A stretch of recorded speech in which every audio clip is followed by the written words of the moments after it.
climb on in the Traveler. I've been waiting for you. Whoa, looks like Jean wasn't the only one waiting for us. Klee and Kaya are here too. Oh, it's Paimon and Miss Honorary Knight. It's been so long. Ah, look who it is. You've caught me completely off guard this time. But then again, it's always a pleasant surprise when you two show up. Guess we were so excited to see Jean again that we forgot to knock. I hope we didn't startle anyone. Wait a sec. You weren't talking about anything that we're not supposed to hear, were you? Hey, stop pretending like we're doing food deliveries. It's been a while since we last met, but I can see you two haven't changed one bit. Don't worry, we weren't discussing anything confidential. In fact, we were just talking about you.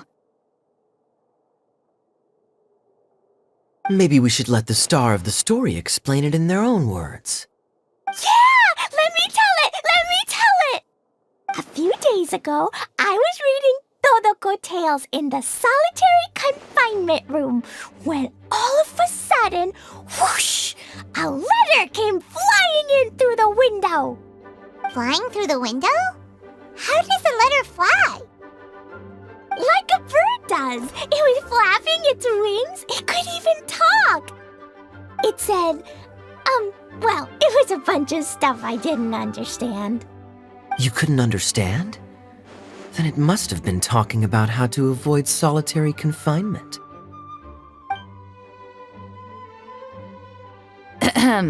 Kaya? Just saying. We don't want to let a teachable moment slip by. Okay, I know. Anyway, the letter said, "Oh, Klee, are you behaving? I see you've wound up in the solitary confinement room again." Sorry about that. Mommy is busy these days and can't take you out to play. But there's good news. I have a friend who has very kindly invited you to visit her.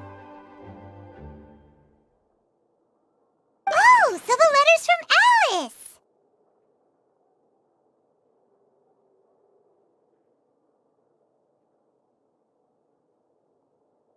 In principle, yes. But the issue is that Alice's friend lives quite far from here. The letter says that Mom's friend lives in Sumeru. The Knights of Favonius could never agree to send Klee off to Sumeru on her own. But Klee is rather intent on taking Alice's friend up on this invitation. Yeah, I really want to go. You see? So we were wondering, who can we send with her on the journey? Preferably someone who's a reliable hero and with a history of saving Mondstadt. Oh, so that's why you wanted to see us. I do apologize, but Klee gets along with you so well. We couldn't think of a more suitable choice. Sure, we can do that, no problem, right? Can you really, Miss Honorary Knight? Yay! With Miss Honorary Knight around, Klee's not afraid of anything! See? I told you that she'd agree. In that case, we'll leave Klee in the trusty hands of the Traveler. And you too, Kaya.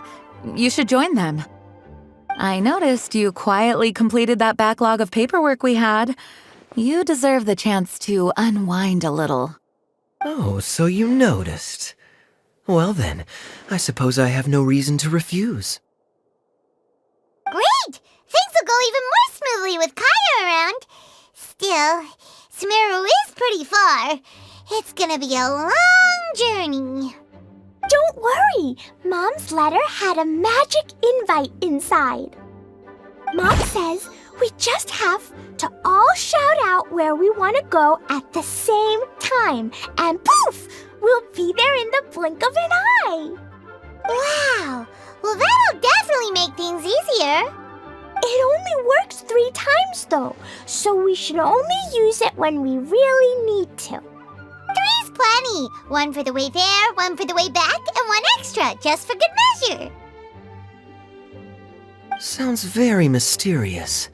I still think we should use it sparingly. After all, we don't know the exact location of where we'll be headed, or what dangers we may encounter on the way. Here's what I suggest.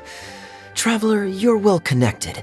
I'm sure you must have friends who are familiar with Sumeru. I say we start by teleporting to one of them. It'll give us a chance to test out the magic invite, and also find ourselves a local guide. That kinda makes sense. And since it has 3 uses, there's no point letting one of them go to waste. Couldn't have put it better myself, Paimon. So, do you have a particular contact in mind? Well, we need someone who's familiar with Sumeru and can be our guide, so sounds like we need a forest ranger. And everyone knows that the best place to go looking for a forest ranger is a little place called...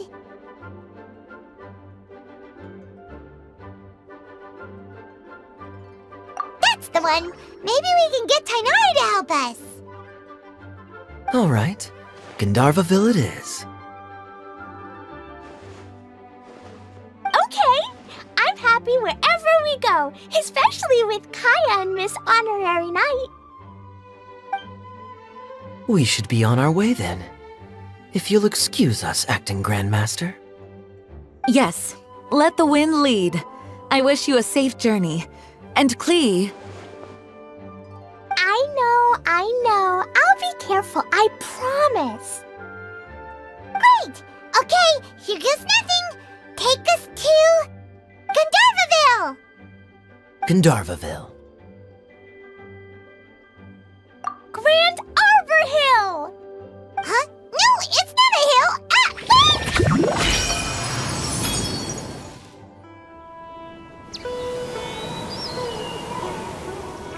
Whew! We made it! Paimon was sure we were about to end up someplace super weird. Sorry, it was an accident. It's okay, Klee. Good news is this magic invite really does work. Fascinating. One moment we're in Mondstadt, the next we're in Sumeru. So this is where Mom's friend lives? Wow, there are so many big flowers. Oh, and jumping mushrooms. Oh, you ain't seen nothing yet. Sumeru's full of strange stuff like this. Like, Oh, yeah. Paimon was pretty creeped out the first time we saw one of those. Listen carefully, Klee. Those jumping mushrooms are called fungi. They may look cute, but if you get too close to one, it'll try to hit you with its cap. Really? Okay, well, I'll hit it back with my cap. And then I'll hit it with the hood on my jacket, too. I'll definitely win if it's 2 hats against 1. As long as playing with hats doesn't escalate to playing with bombs. But Klee's our friend, so we should be able to convince her to keep this trip explosion-free. Right? Uh-huh. I'll be extra careful not to blow anything up. I'll try my best. Aw, that's very good of you, Klee. You're being very grown up today. Yep, I'm super grown up. I'm already the Spark Knight. Okay, Spark Knight. Well, keep up the good work, because very soon we'll be introducing you to a friend of ours called Tainari in Gandharvaville.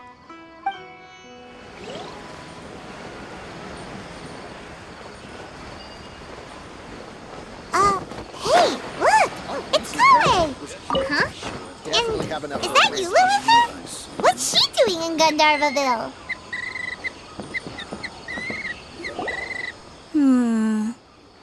I've definitely heard the other forest rangers mention somebody dressed like that before. I see. Then it looks like my suspicions are correct.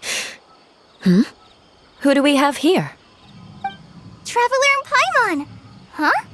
Oh, Kaya and Klee are here too!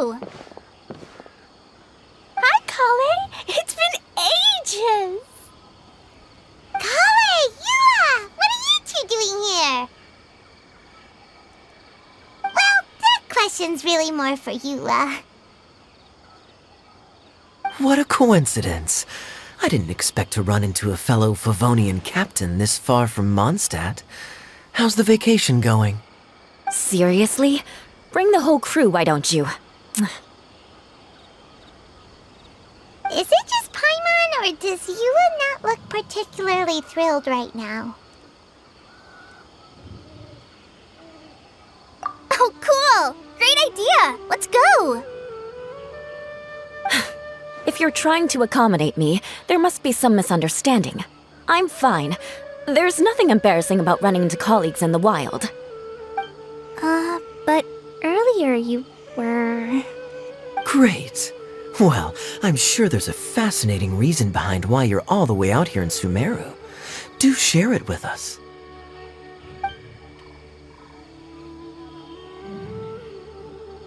If you must know, it's a little complicated. But simply put, I'm searching for a cousin of mine from the Lawrence clan.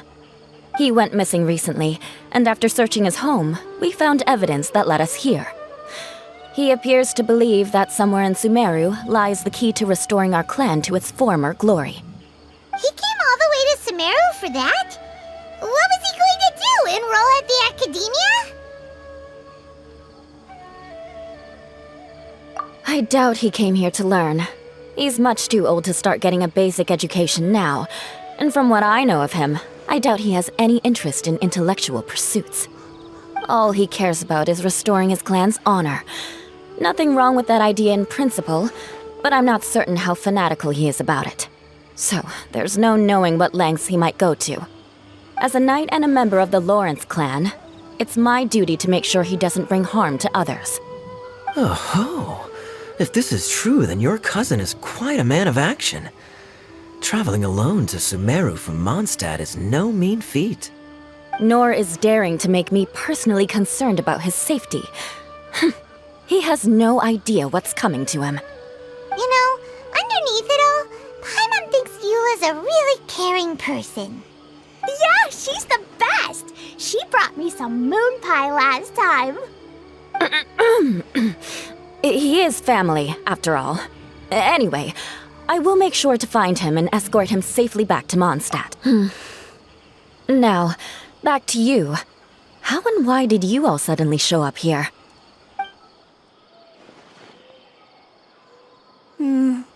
I'm afraid that could be tricky. Master Tighnari is still at Pardis the Eye delivering his lectures. He isn't due back for a while. But I think I'll be able to help out. The description in the invitation letter is vague, but I'm pretty sure it's hinting at somewhere in the desert. The desert? Does that mean Mom's friend is from the desert? I guess I'll call her Auntie Desert for now. I remember Mahamatra Sino once told me a strange rumor about that part of the desert. They say there's a secret domain there that can make all of your wishes come true. Wait. He said I should just call him Sino. I keep forgetting that.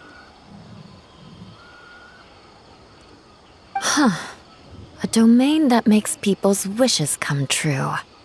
Wow. So is it true? Does it really exist? I probably would have believed it a few years ago. But now that I'm a little older and wiser, I think it makes sense to be more skeptical about things like this. This explains a lot.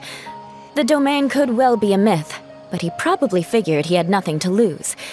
If you intend to search for this place, then please allow me to join you. My cousin has quite a collection of books about Sumeru desert mythology on his shelves. I highly suspect that he, too, is looking for that domain. Can I come too? I think you might need me there. You'll definitely need a local guide while you're in Sumeru. And I think I have what it takes to be that person. Plus, it's a forest ranger's duty to bravely lend a helping hand to others in need. We have every confidence in your abilities, Kale. Our party grows bigger and stronger still. What say you to this, Captain Klee? I think it's super cool! I read in a storybook that on your own you can only have a drop of happiness, but in a group you have a whole ocean. So I'm sure Mom's friend will be super happy if I show up to visit and bring a whole bunch of friends with me. That's the spirit. In that case, let's get the magic invite to take us there.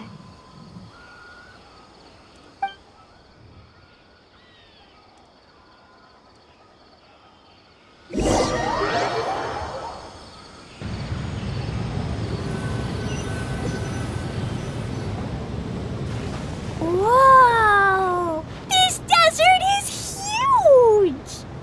Wow, what an incredible sight. Yes, the scenery is quite magnificent.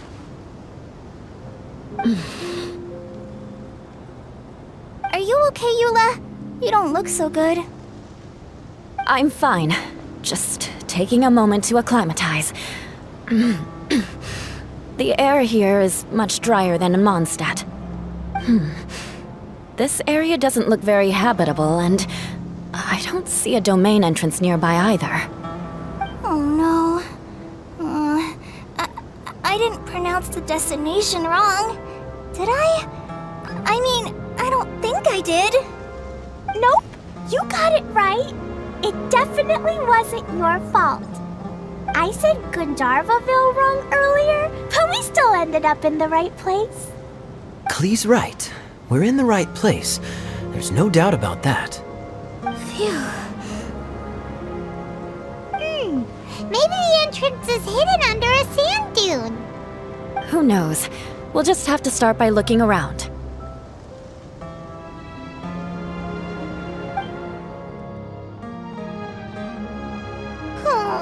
Paimon's so tired and so thirsty. We should have found something by now. Unless there's a problem with the magic invite. Huh? How could that happen? Uh-oh. Did I break it by accident? But I didn't do anything. Todoko will back me up. I'm innocent. It's definitely not your fault, Klee. See? Not even a wrinkle on it. Does Miss Honorary Knight have an idea?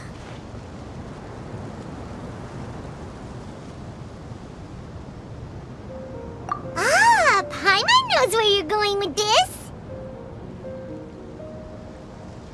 Interesting approach. Assuming we're right about this magic invite.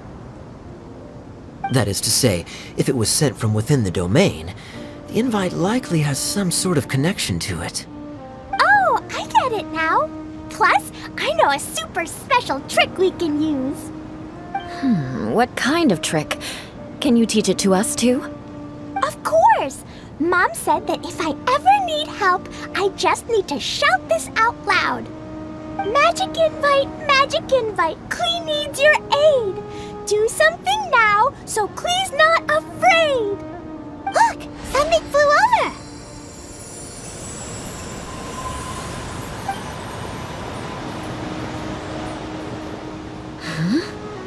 It looks like a bottle.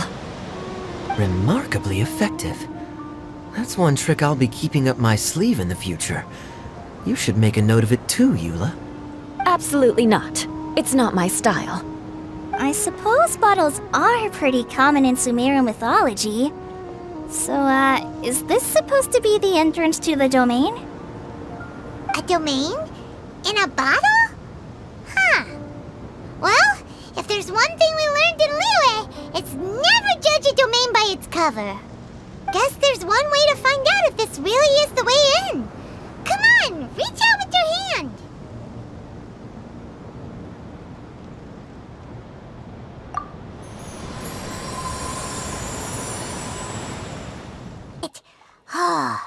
That answers that question. There's a path! I'm gonna take a look! Hey, don't run off and leave us all behind.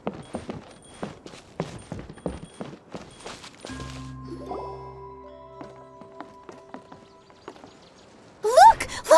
There's a huge garden here! Incredible. It looked so small from the outside. Everyone, I suggest that we stop here for a moment. We should take stock of our surroundings before deciding on our next course of action. Since we're in a bottle, has anyone heard the story of the magic bottle? Oh, you mean the one about King Deshret and the genie in a bottle? I've read it before, but I struggled with some of the vocabulary. What's the story about, Kaya? Mom told me a story once about a group of adventurers who went to Bottle Land. But I don't think there was a magic bottle in that one. Don't worry, Klee. I can tell you all about the story of the magic bottle. But if you keep running off on your own, you'll miss all the good parts. Oh, okay. I got it. I'll stay with the group from now on.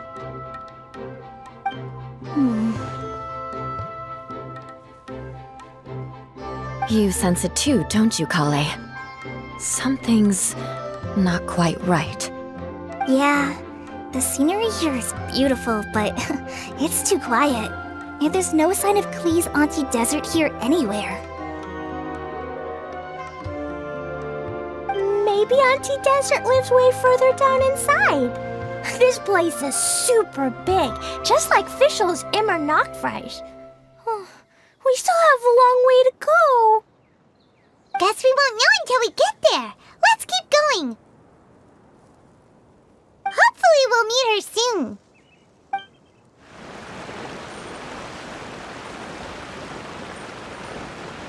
It looks like no one set foot on this road for quite some time. I agree. And the further we get, the more I feel like this place is a whole lot bigger than we imagined. Hey, there's something strange up ahead. Let's check it out. Wow, it's a big ball of water. I wonder what it feels like. Can I touch it? It's so big that we could probably pass straight through it. That's so scary! Stop giving Paimon the heebie-jeebies! Let's not touch it for now. We still don't know enough about our environment. But we can't just do nothing at all, because then nothing at all will happen. I have a feeling that this could be the core that sustains this entire bottle domain. In which case, the moment we touch it, this place will instantly revert to its original size, with all of us still inside. Yikes! Okay, Paimon won't touch it. Jeez. Kaya, are we really gonna get squished inside a bottle? Of course not, Klee. I'm sure the real core of this domain is hidden away in a very safe place. Somewhere like... over there, for example. I was so nervous that I didn't notice that big wheel at all. Wait, who goes there?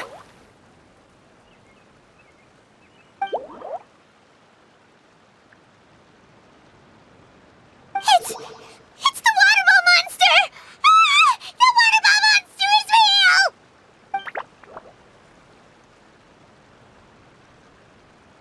It doesn't seem hostile. In fact, don't you think it looks happy to see us? Really? You sure it's not gonna gobble up Paimon whole?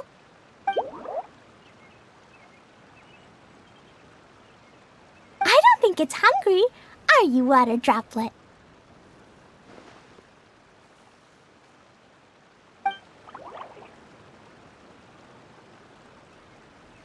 Oh dear. I don't know about anyone else, but I'm not understanding a word of this.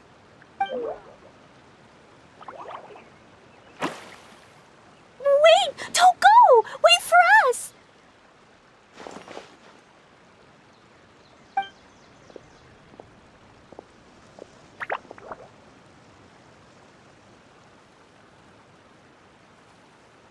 Why'd it stop?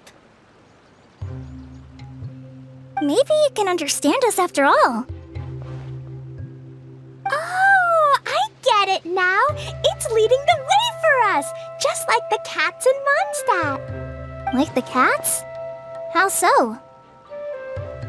When you're walking around in Mondstadt City, sometimes a cat will show up on the side of the road. It'll walk ahead of you for a while, and if you're curious enough to follow it, you'll soon find yourself in front of a fine establishment called... Exactly. So let's see where this water droplet takes us. It could be interesting.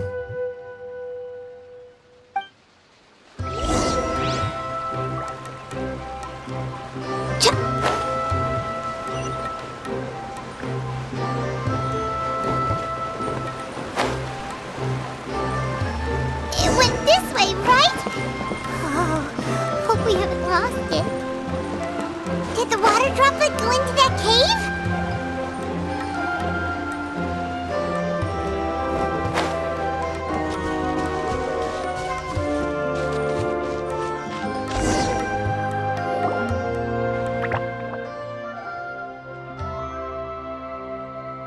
Huh? Another strange contraption. And there's a weird-looking wall over there. This kind of looks like that ball of water we saw earlier. Did the water droplet bring us here because it wants our help with something?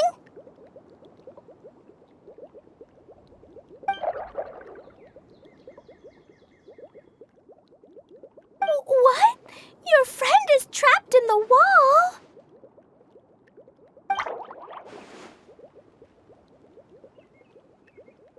Don't be sad, water droplet. We're here now. We'll save your friend. You bet. But how are we gonna save them? Do we have to break down this wall somehow?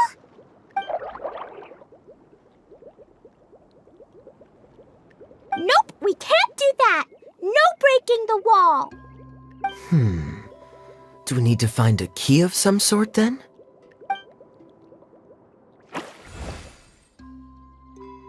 Oh no! Where'd it go? Look, the device has lit up. And it's projecting images onto the wall.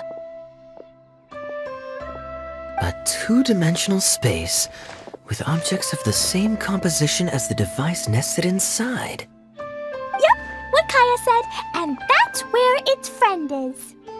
But how exactly do we enter the image on the wall? Maybe we just copy what the water droplet did? But what does that mean? Hold on, I think Klee's onto something.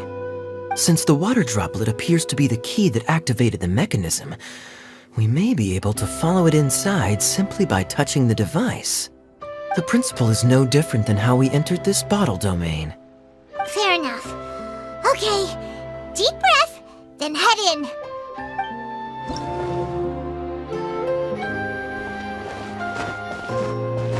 Whoa!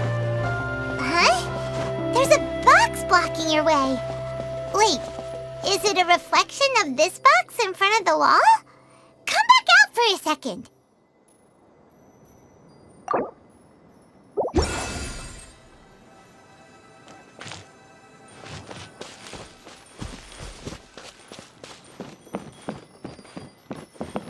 Aha! The box on the wall moved too!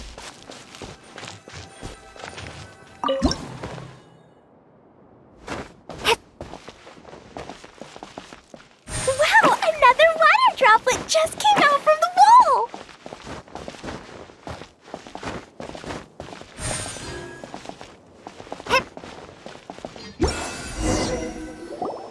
It was flat as a pancake in there, but as soon as it came out, it turned all plump and round. Guess it makes sense that the water droplet's friend is also a water droplet. Aw, and they both do the same thing to show they're happy. Water droplet number 2 ran off.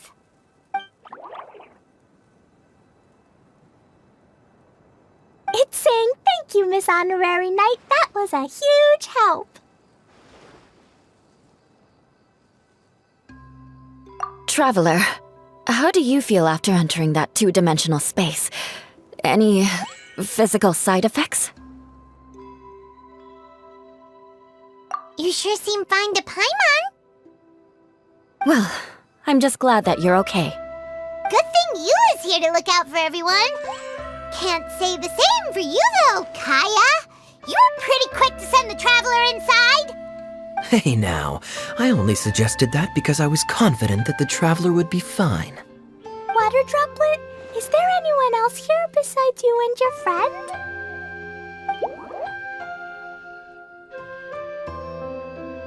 Yep, you know, anyone who looks like me or my friends.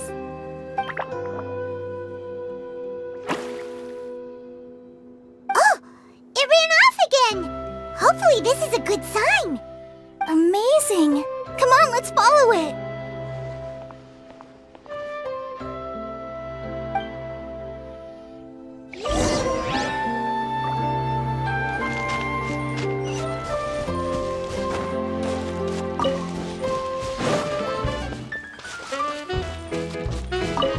It looks like there might be a town up ahead.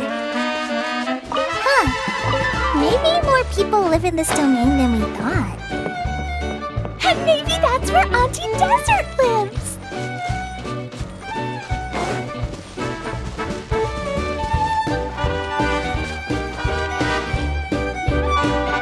Dia, the situation is now critical. Our window of opportunity to fix this is rapidly closing. I'm sure you've noticed just how much things have deteriorated in recent days. But even so... This is your home. Are you really going to let everything fall to pieces? Well, I live here, but it doesn't actually belong to me. Huh? Paimon knows that voice. Anyone else who comes into this domain in the future will take one look at the ruins before them and conclude that this place was abandoned years ago. But just imagine how different things could be if you maintain this domain in perfect condition. Whoever sets foot inside would witness a magical wonderland. How miraculous it would feel to them to find such unimaginable beauty in the middle of a lifeless desert. Oh, you're right, General. Truly, but... Act now while you still can. You have to stand up to this and break free from your despair. The most important thing is to have no regrets in the end. Well, no one chooses to have regrets, do they? But I take your point. I'll try my best to stop running away. But the question remains of where to begin. Paimon's figured out who it is. Is it Miss Honorary Knight's friend from a faraway land? A divine priestess? What's that? Is it a kind of mage?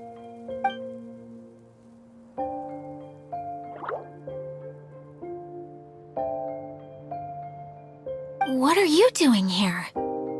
Huh? We have new visitors? Greetings, everyone. This is the Veluriam Mirage, and I'm the caretaker, Adia. I'm so sorry that you have to see this domain in its current state of disarray. We are actively working on repairs, and everything will be back to normal shortly. I hope. Greetings, everyone. I guess I should introduce myself too. It's all right. Just leave the introductions to me. I kinda wanted to say hello in my own way. But no harm done. I guess I'll let her do the honors. This lady is a visitor to the domain, just like yourselves. She is a formidable military general. Have any of you heard of Inazuma's Onmyo Chamber? What chamber? Onmyo Chamber. It's an elite training academy for gifted students of Onmyodo. Practitioners are divided into 4 classes, A through D, and assigned the power of Shikigami based on their mastery of the art. Wait. This lady famously led the Class D underdogs to victory against the Class A favorites in the final mock campaign before graduation. An astonishing feat that few in the history of the Academy have ever achieved. Hence, formidable general is no exaggeration. Isn't that right, General? What's wrong?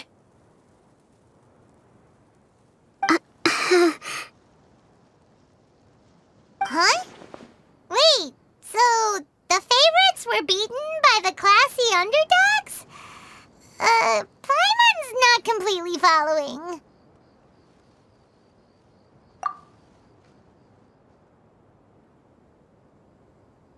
That doesn't sound like the divine priestess Miss Honorary Knight was talking about.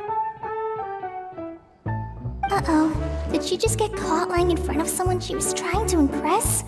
Or maybe she uses a different identity in her private life, and this is the first time her friends are learning about it. Seems kind of embarrassing, but also kind of cool.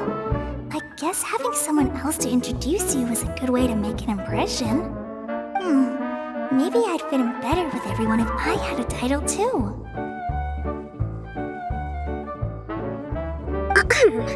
Some people call me a general, but it's just their way of showing respect. My actual name is Sangonomiya Kokomi. Huh? Oh no. Sorry, my mistake, General. I mean, Miss Sangonomiya?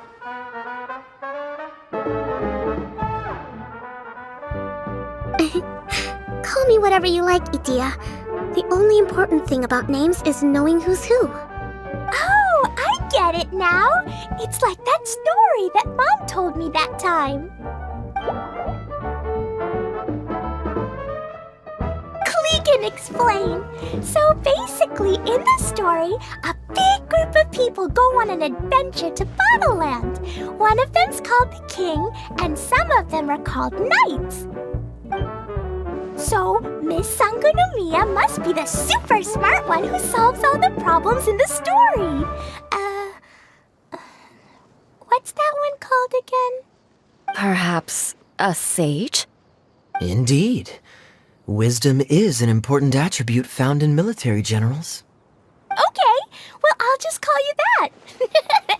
Miss General it is. Fine by me. Sounds really cute, coming from you. At least, cuter than my pen name, that's for sure. Well then, how should I address the rest of you?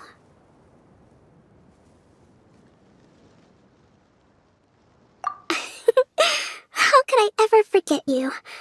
But what about these esteemed ladies and gentlemen accompanying you? I'd be delighted if you could introduce me to them too. Wait, Klee wants a title too. Okay, got it. Klee wants to be a mage, the kind that flies around everywhere. Da-da-da! Whoosh! Kaya can be the master thief. Miss Honorary Knight can be... the knight. And Paimon will be the fairy who follows the knight everywhere. Master Thief, huh? I did like playing pirates as a child, so I suppose this is an apt role for me. And I must admit, the master part is a nice touch. Hold on a second. Are you saying the position of knight is now filled? Yula can be the sword master who can cut through anything and also gets to wear a super sparkly cape. That's more like it. And Kale can be... the healer.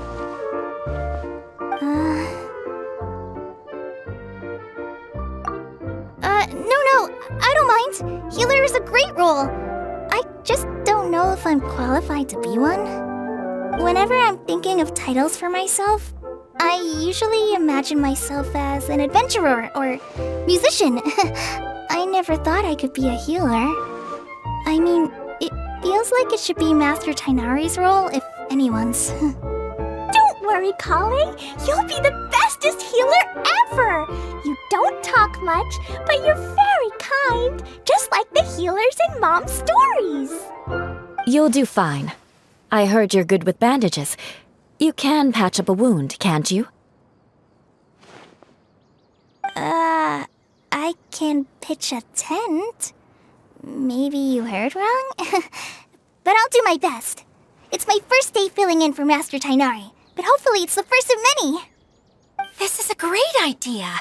Once a new visitor arrives, they can assume a new identity, then add in some role-playing. Oh, we can't leave you out, Miss Adia. There are lots of characters in Mom's stories, but you don't remind me of any of them. That's perfectly okay. I already have a role here anyway, remember? I'm the caretaker. I got it! This wasn't in any of the stories, but you can be the mascot. Mascot? Klee, maybe you could think up an even better role for Miss Adia. A mascot, you say? Isn't that a character that doesn't have to actually do anything and sits around letting everyone else do all the important work? Incredible. You've seen right through me. Sounds like the idea of being lazy is pretty exciting to her. The mascot serves to maintain troop morale, Adia. Don't underestimate your role. Ah, all right. I'll be the mascot then.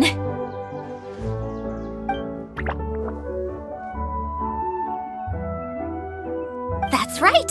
Thank you for bringing these new friends here safely. You can go off and play now. Thanks, Water Droplet. See ya!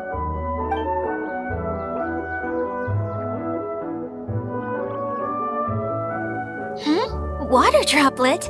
Is that your pet name for it? I suppose it's as accurate a nickname as any. We keep getting sidetracked, but I believe you were saying something about being in a difficult predicament. Is something wrong with the Veluriam Mirage? Oh, yes, about that. I'm afraid the entire domain has recently sustained some significant damage. It was as if the whole world was suddenly flipped upside down.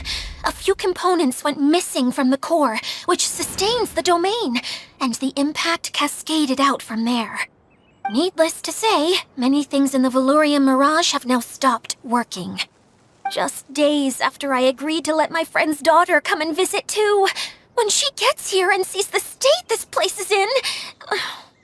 Oh, so you're Mom's friend? Hi, Auntie Desert. I'm Klee. Here, I brought the magic invite, see? Huh? Wait, so you're... Look how dilated her pupils are. She must be very surprised. Yeah, and not in a good way. Mom's the one who sent me here. She's the strongest mage ever. She said that her friend lives in the desert. You live in the desert, so that must be you. Right, Auntie Desert? Ah, I see. So being a mage runs in the family. You're Alice's daughter? Oh, I just want the ground to swallow me up right now. Wait, that's it. I'll hide myself away in the core of the domain. Hide there until this all blows over. See you all in 100 years. Adia's really going through it. She's like a shriveled little forest fungus, hanging its head in shame. Kale? That's a harsh analogy. Where'd all that come from?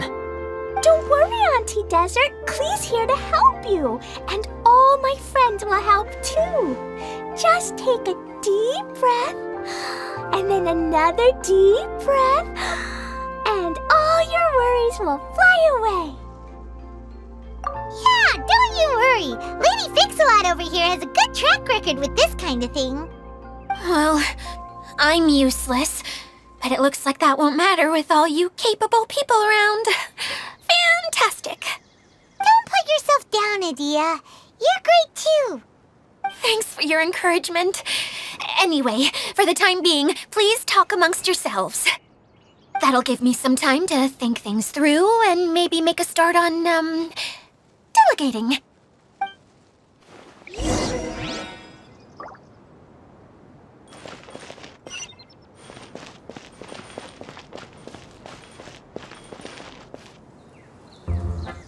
Hi, Miss General. Miss Honorary Knight says that you're from Watatsumi Island. What's it like there? There must be loads of fish, right? Wait! You look kinda like a mermaid. Are there fish in your family? Oh, sorry to disappoint you, Miss Mage, but I'm just an ordinary human.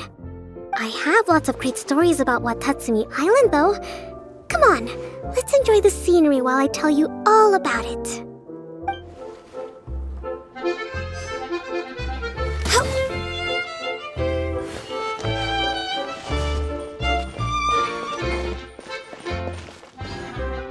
Feeling nervous, Kale? Well, it's your first time as a guide, after all. Oh no, not at all. I'm just, still settling into the role. So I was thinking about how to talk more like Master Tighnari. Well, the easiest way to imitate someone is to start with their most common turns of phrase. Oh, okay. In that case, put that mushroom down.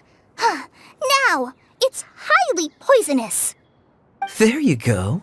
With just a few simple words, you've captured your master's personality perfectly. Anyway, what about your role? Don't you mind being the master thief? It doesn't sound like you're one of the good guys. Maybe not. Until you factor in that I only steal from the enemy. I think that's enough to make me one of the good guys. Don't you? Oh! Fair point, fair point.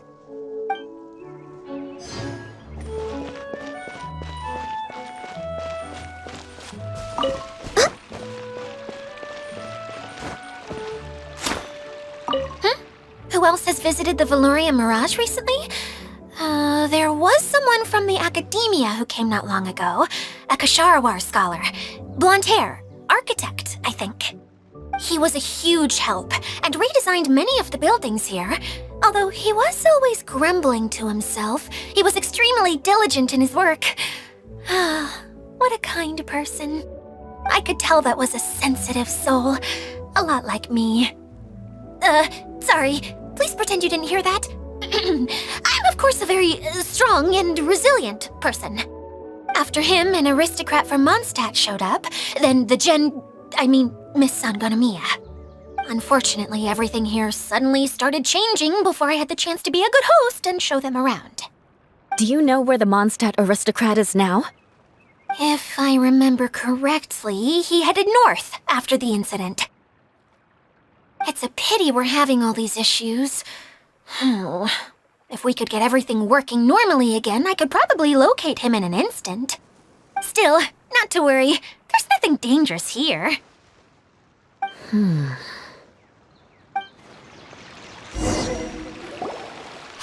Idia! You got an update for us? We've all caught up with each other. Very well. Then please allow me, Idia, your mascot, to explain exactly what's happened here.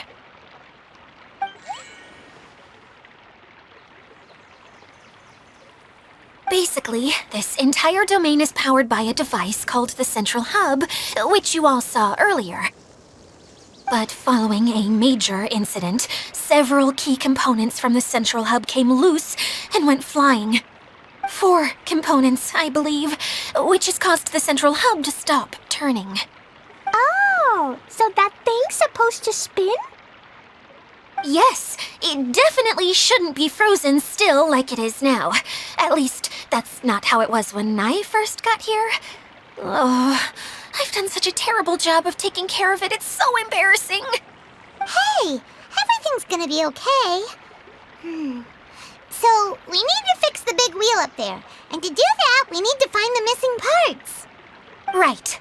I do know where one of the parts is. It landed not too far away. But the rest all landed in different areas. I'm afraid you'll have to go and look for those. Now, as the caretaker and your mascot, I shall announce your respective adventure duties. You can just be yourself if you want. No need to force the whole role-playing thing. Oh, I see. Okay, so I was thinking that maybe Swordmaster Eula and Healer Kale could investigate the northern zone, if that's okay? Fine by me. I was going to be looking for my cousin there anyway. I'll be your backup, Eula. I know you usually team up with Amber, so I'll try my best to fill her shoes. Oh? Well, this'll be fun. Let's see if a forest ranger can outperform an outrider. Master Thief Kaya and Mage Klee, if you could earmark some time in your busy schedules to search the West Zone. Earmark? What does that mean? It just means we mustn't forget to do it. Don't worry, we can handle that. Finally, we have our General, Miss Sangonomiya, and our Knight, the Traveler. If there's no objections, please come with me to retrieve the first component. Alright, well, if anyone finds anything, come back here and we'll regroup. Please take care while you're out on the road and look after each other, especially our little mage here. You got it! I'll take extra special care of Kaya. I'll be on my best behavior. Okay, we'll leave it there for now. You two, please follow me. I remember seeing it just behind the central hub. So, how come you didn't bring it back when you first saw it? I'd have been more than happy to, if this one component was enough to fix the whole domain. But with 3 other components to find, I suddenly felt overwhelmed by how much work needed doing. Paimon kinda gets that. Taking the first step is always the hardest part.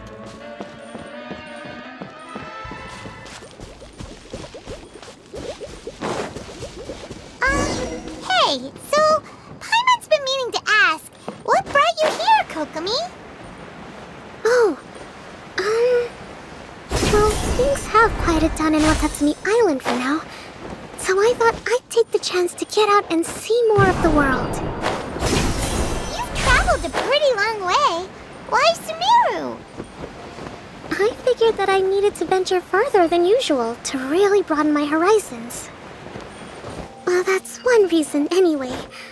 I can explain in more detail another time.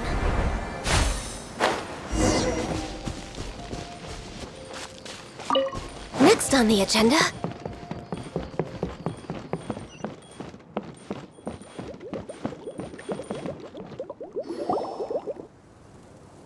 Okay, this is the spot. Now, I'm sure you're both wondering, but where's the component? There's nothing here. Oh, where could it be? Oh, it's that lamp thingy, right? Water Droplet showed us how that works already. Yes, that's the one. There goes my big introduction. Showing people the ropes is supposed to be my job. Oh, I can't believe I'm being shown up by a Hydro-Eidolon. Cheer up, Edea. The Hydro-Eidolon can give a basic demonstration of how to use things, but beyond that, it can't communicate. That's where you come in. Your descriptions can explain everything in full, vivid detail. Paimon forgot how persuasive Kokomi can be when she really wants to. Sometimes having a genius strategist around really comes in handy.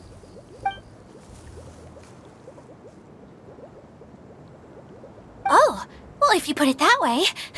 Well then, just pretend like you've never seen it before, and I'll tell you all about it. This is called the streaming projector. Everything here in the Veluriam Mirage was made using this device. All you need to do is place an item in the projector, and you can construct a corresponding item based on the shape of the original and your imagination. At least, I think that's what it used to do. With the domain in its current state, only its most basic functions are still operable. Okay, not quite that basic. At the moment, it's only able to show 2-dimensional objects. I call them preprints. Think of it like a sort of draft or blueprint or something. So you're saying the component fell into the preprints? Yes, exactly. I'll leave you to go in and physically retrieve it. While I'll be out here rooting for you by doing a motivational dance. Really? No, sorry. I feel like I have 2 left feet when I try to dance. I guess I'll just find a place nearby to sit and wait patiently for you. Hey, come on! Cheer up! We'll handle everything from here!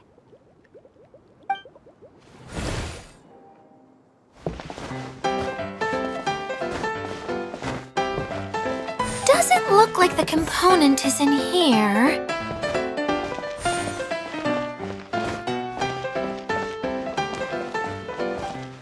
Yes, that's the one! Now you just need to bring it back out. What is this thing anyway? Some kind of gear?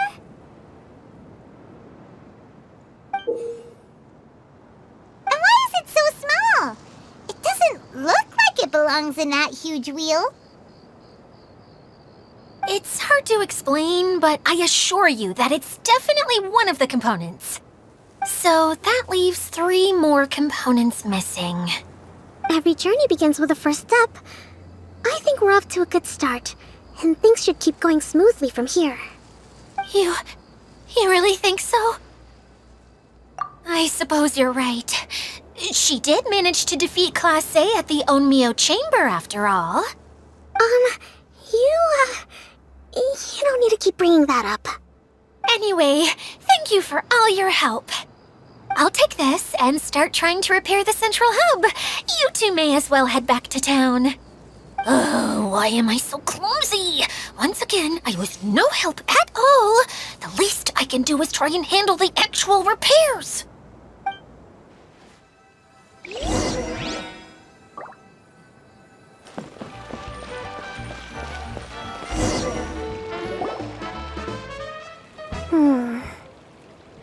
What's wrong, Kokomi?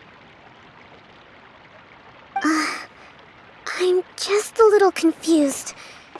You mentioned that the water droplet showed you how to use the projector? Can you tell me a little bit more about that? I'm so curious to know what happened. Oh, sure! I see. Hey, look! The wheel is spinning now! Oh, and now it's stopped again! Well, that didn't last long. It also wasn't spinning at the right speed. Before the incident, it spun much faster than that. Oh, so you saw it back when it was still working? Yes, I arrived here a little earlier than the rest of you. But the incident took place not long after I entered. Like Idia said, it felt like the world was flipped upside down. Well, I don't know how else to describe it. And I certainly don't want to experience it again. No, it's no use. Seems it won't run until all the missing components are returned. For a moment there, when it started turning, I got excited. I thought that maybe the hub can work just fine without the other 3. Wishful thinking is only going to lead to disappointment, Idia. Let's stick to the plan. We'll get there. Hey! Miss Honorary Knight and Miss General are here. Oh, and our mascot. You beat us! I was sure we were gonna be the first ones back. Hey, how'd it go?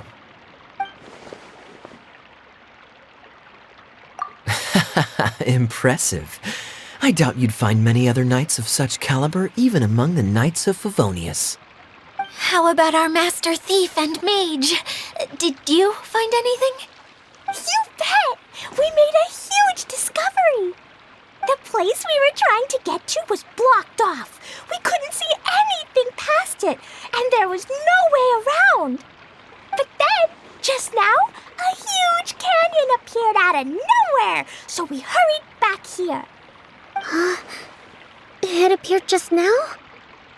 Come and see, Miss Honorary Knight. Let's go on a canyon adventure. I'll sit this one out. I'm beat after trying to make those repairs. I need to take a break. Miss General, you should come too. You can hide behind me and give me smart advice while I protect you. Wonderful. It would be an honor to serve as advisor for our young mage.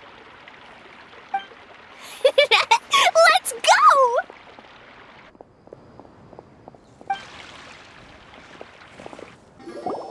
Here it is! Here it is! See? This canyon wasn't here before.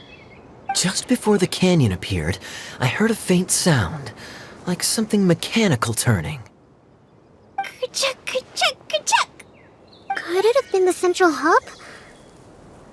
That would mean this canyon appeared after it started spinning. Hey, you, oh. New guys, huh? Oh, hey! Paimon didn't realize anyone else besides Dia lived here. You actually saw her? She's barely shown her face since everything started falling apart here.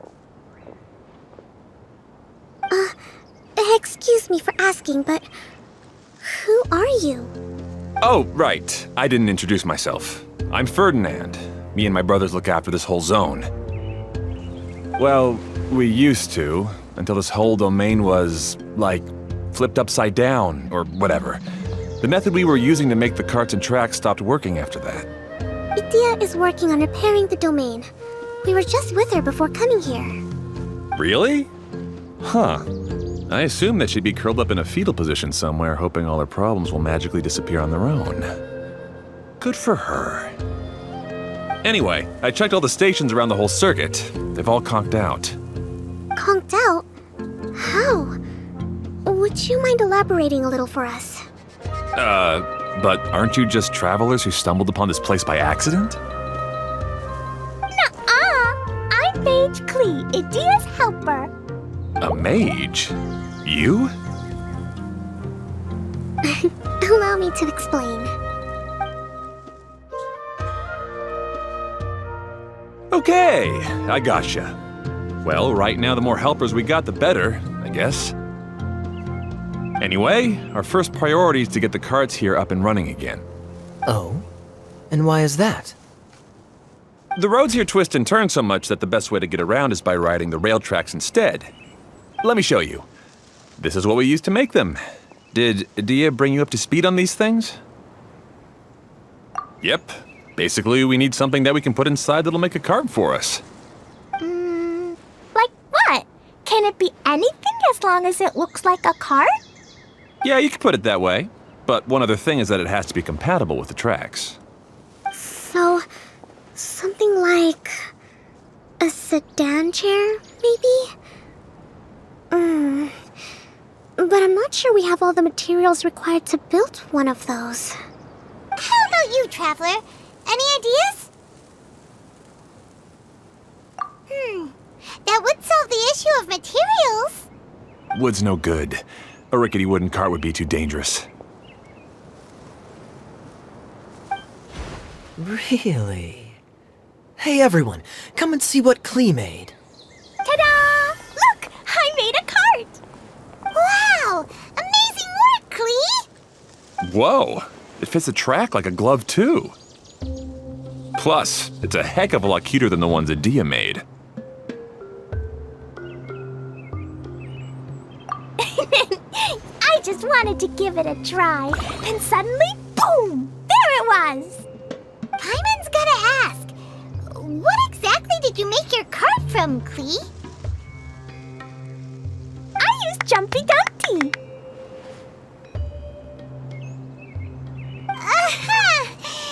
Thought so. Is there a problem or something? If not, then let's get ready to leave. It's just... this cart is made from,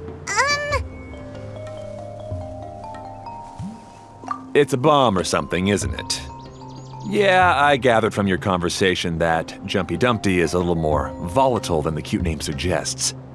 It's okay, though, because the end product only takes on the general look of the source material.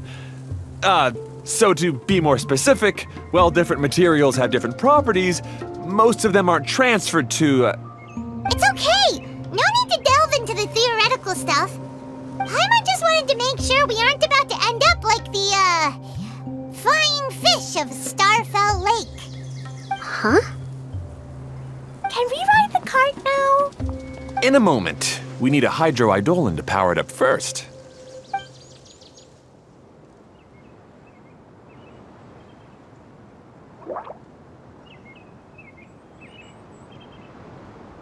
Okay, she's ready to roll. Hop in.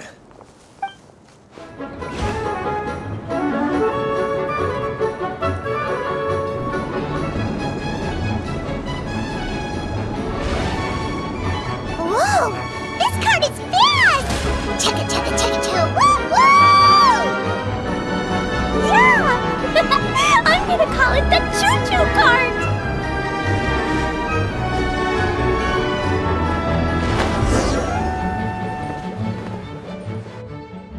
track is damaged up ahead. We need to make some repairs before we can go any further. Yep, looks like it's all reverted to a preprint state here. Do you know why that happened? Everything in this domain starts as a preprint and only takes shape after being illuminated by the streaming projector. But the hydroidolin that forms the tracks here has been trapped in the print. So someone needs to go into the preprint and rescue the hydroidolin, right? But the projector here is sealed off by a giant bubble. That's the hydroidolin's way of protecting the device from damage. If the streaming projector broke, then we'd be seriously stuck. Aha! So for step 1, we need water droplet to help.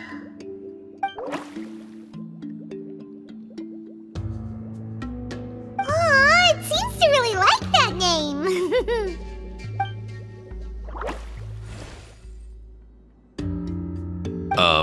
Any volunteers for step 2? Leave that to us. We know what to do.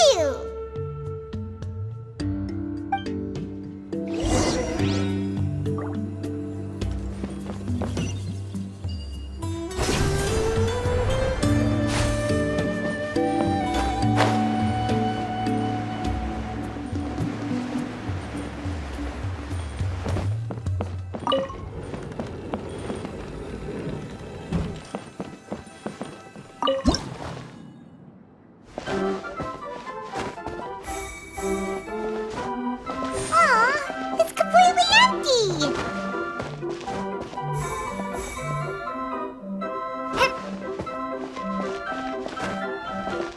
Ah, so the hydroidolin was locked up in that chest. Yay! We saved 2 water droplets now.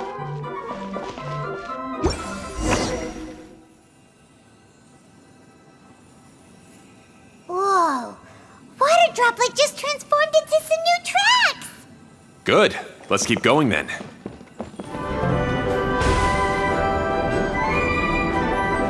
Ferdinand, you mentioned that you managed this place together with your brothers. Did you mean that your brothers are water droplets? No, the hydroidolins are like helpers here. As for my brothers, well... those 2. You'll meet them soon enough.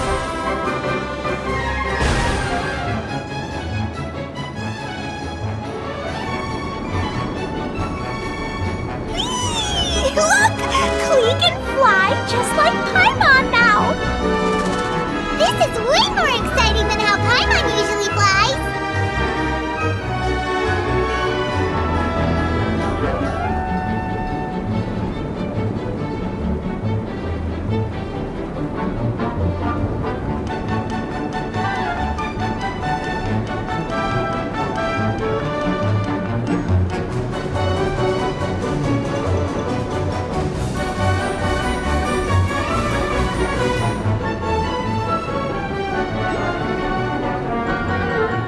Seems we've just about finished repairing the station and the connecting tracks.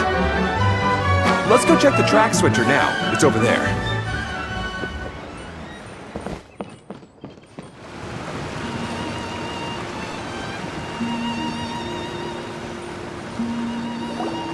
Oh! There's another spinny thing here. It's so big! But, not as big as the one we saw in the middle of this place. That one was huge. I bet it's something super important. I remember what Kaya said earlier. Very good, Klee. You're using what you saw earlier to make observations, like a real adventurer. It appears to be a system that rotates to switch tracks. That's right. Originally, all you had to do was flip this switch and the junction would rotate. But it seems Jeremy still hasn't fixed it yet. He sure talks big, but when it comes to actually getting things done... Is this Jeremy you mentioned one of your brothers? Yeah. When I talked to him about repairing the tracks, I suggested we start with the station, but he said we should start at the junction. Really, it made no difference which one we started with, but he just had to turn it into a huge argument. He always treats me like I'm a fool and disagrees with anything I say. Let's see what he has to say now that I've already fixed the tracks. If you ask me, you're clearly a sharp person, Ferdinand. Yes, finally someone who can recognize that, rather than just shrugging off my ideas. Come on, let's make our way to the junction and see what he's up to. I bet he's still fretting over what to do.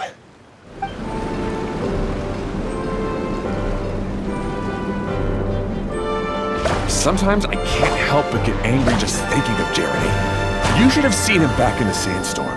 I suggested we go east, and he argued that we should go west. You were in a sandstorm? What happened after that? We separated and each went our own way. Lucky for us, we stumbled across this domain. Otherwise, I'm sure we would have been buried in the sand.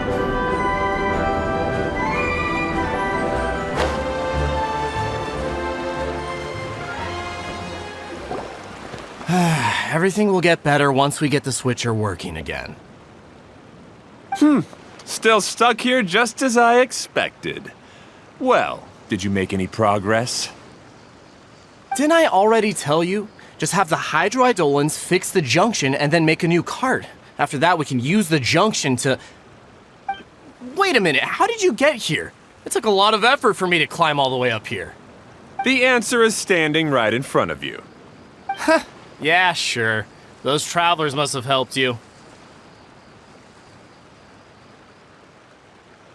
You never get anything done on your own. You always get someone else's help and then try to take the credit for yourself. You're one to talk. What have you managed to accomplish, huh? You were here just moping around all day. Whoa. They started arguing the moment they saw each other. But aren't they supposed to be brothers? Me? His brother? Hardly. All right, Jeremy. That's enough. Fine. I'd rather be focusing my efforts on fixing the track switch rather than arguing anyway. You should calm down too, Ferdinand. Let's all focus on the situation at hand. Any personal problems can be settled later. Fine.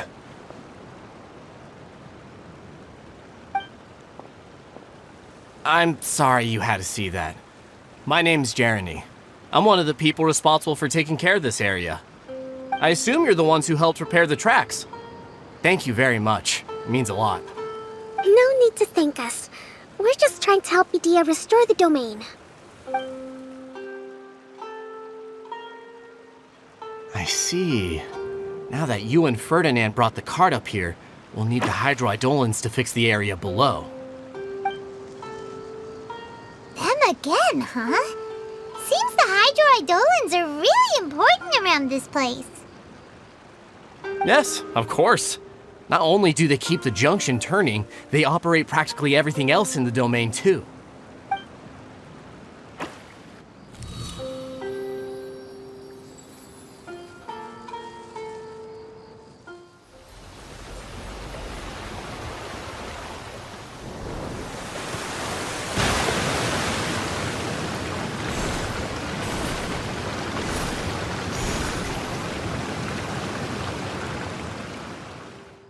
All right.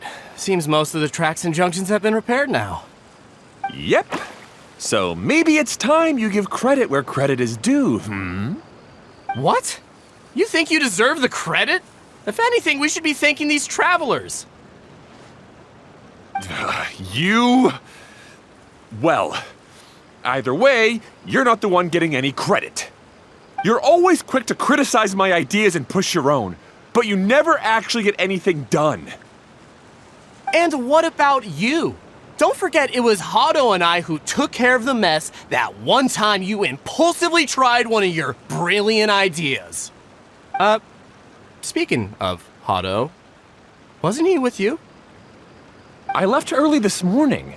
I assumed he'd be with you. Seriously? Couldn't you have at least looked to see where he was before you left? Hey, come on! You didn't see him either, so what's your excuse?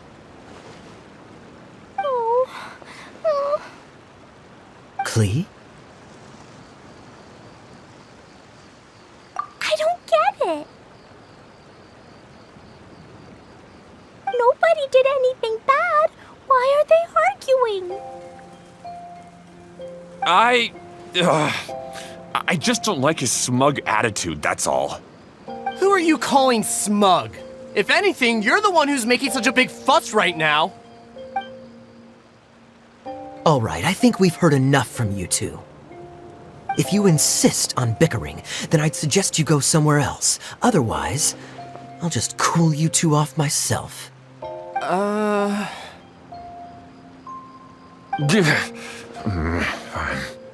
Now, come with me. I'd like to have a word with you. Phew. Don't be upset, Klee. There are many complicated situations in this world which don't always have a logical explanation. As a passing traveler here, it's not my place to comment on their disputes. But in my experience, family issues can be the toughest to resolve. Seems you don't like dealing with this kind of thing either, Kokomi. But it's still not right. I don't know how to explain my feelings. I'm sorry. We've calmed down. We shouldn't argue in front of a child like that. We're sorry, Klee. It's okay. Back to the topic at hand. Weren't you about to go look for your brother Hado? Ah, right. Our best guess is he's somewhere around the torrential twister. We would have to use the junction to send the cart to another area. Sorry to trouble you again, but would you help us find him?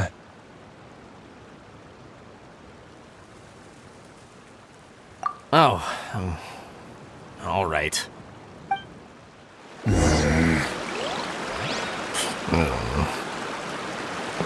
come on, you two. You're brothers after all. Can't you try to get along? Every now and then. Ah, I guess you had repaired the tracks and stations as soon as I saw a cart come zipping along. Now that the tracks, station, and carts are all repaired, we're about ready to reopen Torrential Twister. It'll be good to see my design back in action again. You're in no condition to be out running around like this, Hado. Yeah, but these are unusual circumstances. That's true, but you should stop to think things through. Exactly. If there's anything that needs to be done, you can just let Ferdinand and I take care of it. You and Ferdinand?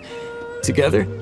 It would be a miracle for you two to do anything together without fighting. Hey, that's between Jeremy and me. No need to add fuel to the fire, okay? I'm not trying to make trouble. I'm just saying. Hey, Ferdinand? Oh, don't worry. We're not arguing, Klee. We're just, discussing some things. Are you and Jeremy worried about Hado? Why don't you just talk to him about it? Kaya's also worried about me sometimes, but he doesn't ever criticize me. You're right, but our relationship is much better than these guys. Well, our situation is a little different. Really? How so? We've been through this kind of thing before. If we didn't warn Hado, then he wouldn't take it seriously and something would eventually happen. As his brothers, we have to help him. But it doesn't look like you're helping. Huh? Maybe Klee doesn't understand everything. But my mommy told me that you help someone to make them feel happy, not to make yourself happy. Hado sure doesn't look very happy. Why don't you ask him what he needs? Klee's right, you know. You three need to open up and talk things through. You are brothers after all.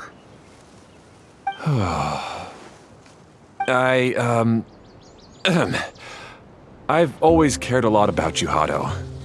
Just like when we were back in the desert. You suddenly passed out and Jeremy and I started arguing.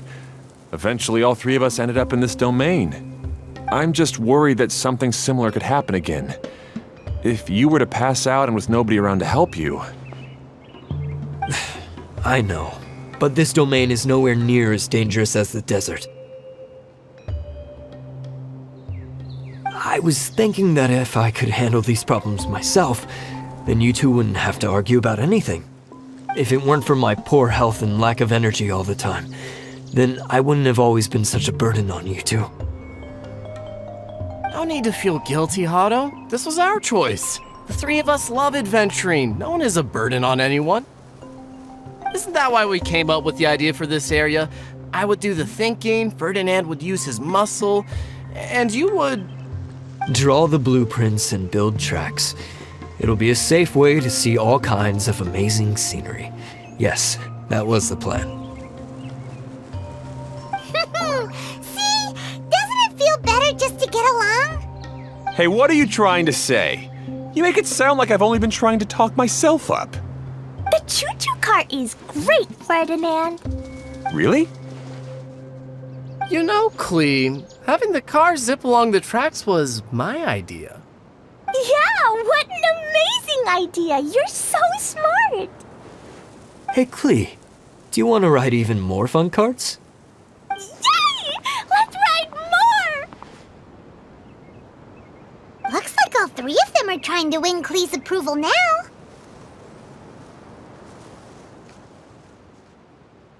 Clee hasn't realized it yet, but her innocent, childlike nature is very powerful. It can inspire and even help heal others. Hey everyone, please come with me. We need to get the hydroidolin in the cart to help us.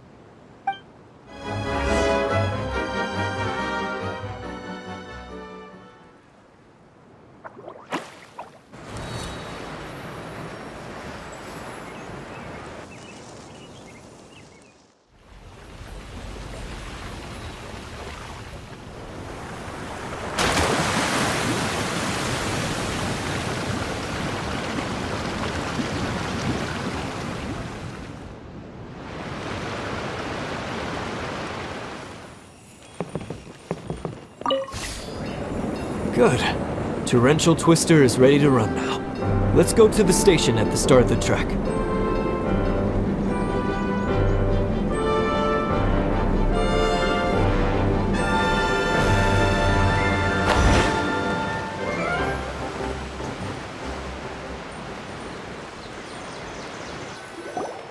Hado and I have double-checked everything. It's all operating safely. You can go for a ride now. Hold on a sec. Before we say goodbye, I have something I'd like to give you all. It's a rock climbing rope. We used it on our adventures to climb mountains and traverse many places. Huh? But doesn't it mean a lot to you? Are you sure you want to give it to us? Yes, of course. Please take it. Thanks to Clee and everyone else's help, we realized that there's a special bond that keeps us together. Even though it's invisible, it's even more important than rope. We can always hold on to it through tough situations. Huh? I helped? Yes, Clee. You are a big help. Even bigger than that huge thing in the middle of this place? Yes, much bigger. Wow, that's huge! I'm so happy. By the way, have you ever seen anything like the choo-choo cart in the outside world?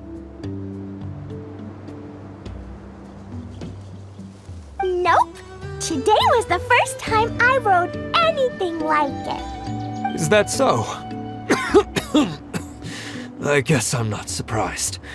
Seems you won't find Torrential Twister anywhere else.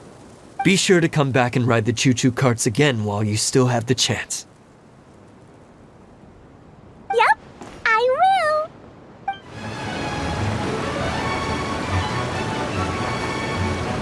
Oh, this is even higher than I expected. The drops are pretty steep too. Are you okay, Kokomi? If you're scared, just yell and let it out. We won't tell anyone. What happens in the bottle domain stays in the bottle domain.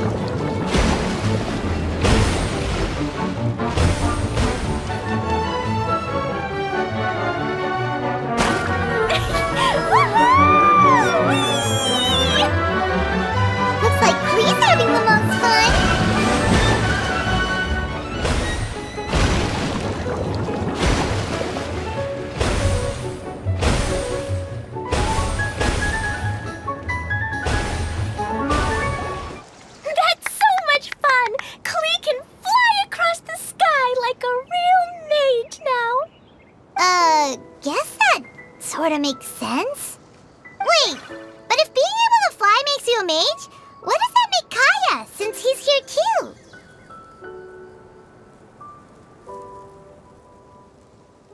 Nothing! Kaya's just a master thief! Don't you remember, Paimon? Oh, right. Guess it slipped Paimon's mind.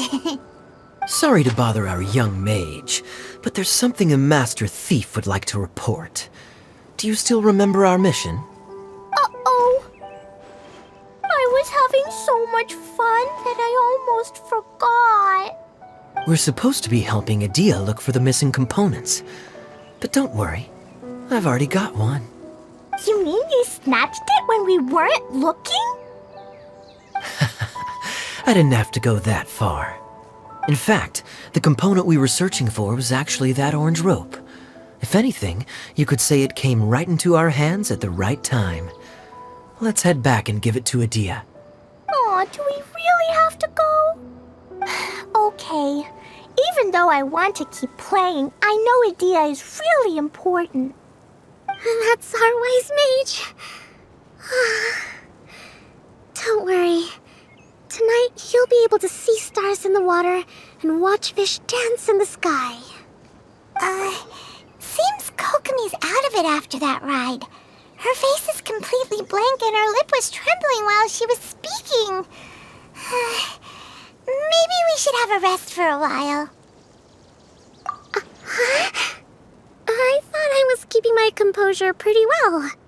Don't worry, my mind is always spinning. I'm used to this. We should head back to Adia. How about we hold hands, Miss General? Klee will give you energy.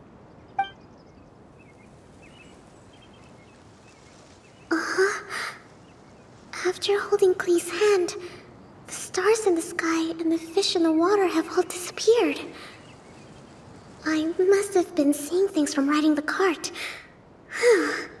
What are you smiling about, Kokomi? Oh. Nothing. Nothing at all.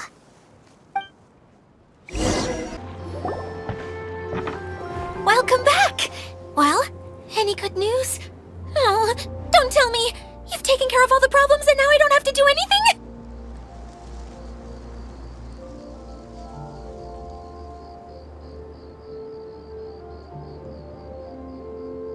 Yeah, we even rode the choo-choo cart. Do you want to come ride too? But maybe you'll have to wait till tomorrow. I'm a little tired now. Seems she had a little too much fun and now she's about to crash. I think it's time for a rest. Good idea. I think we could all use some downtime. Thanks for giving me some energy, Klee. Then we'll see you later. Bye, Miss Honorary Knight. Bye, everyone.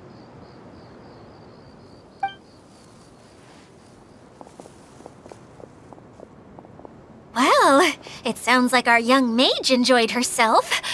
I'm so happy that she had a good time.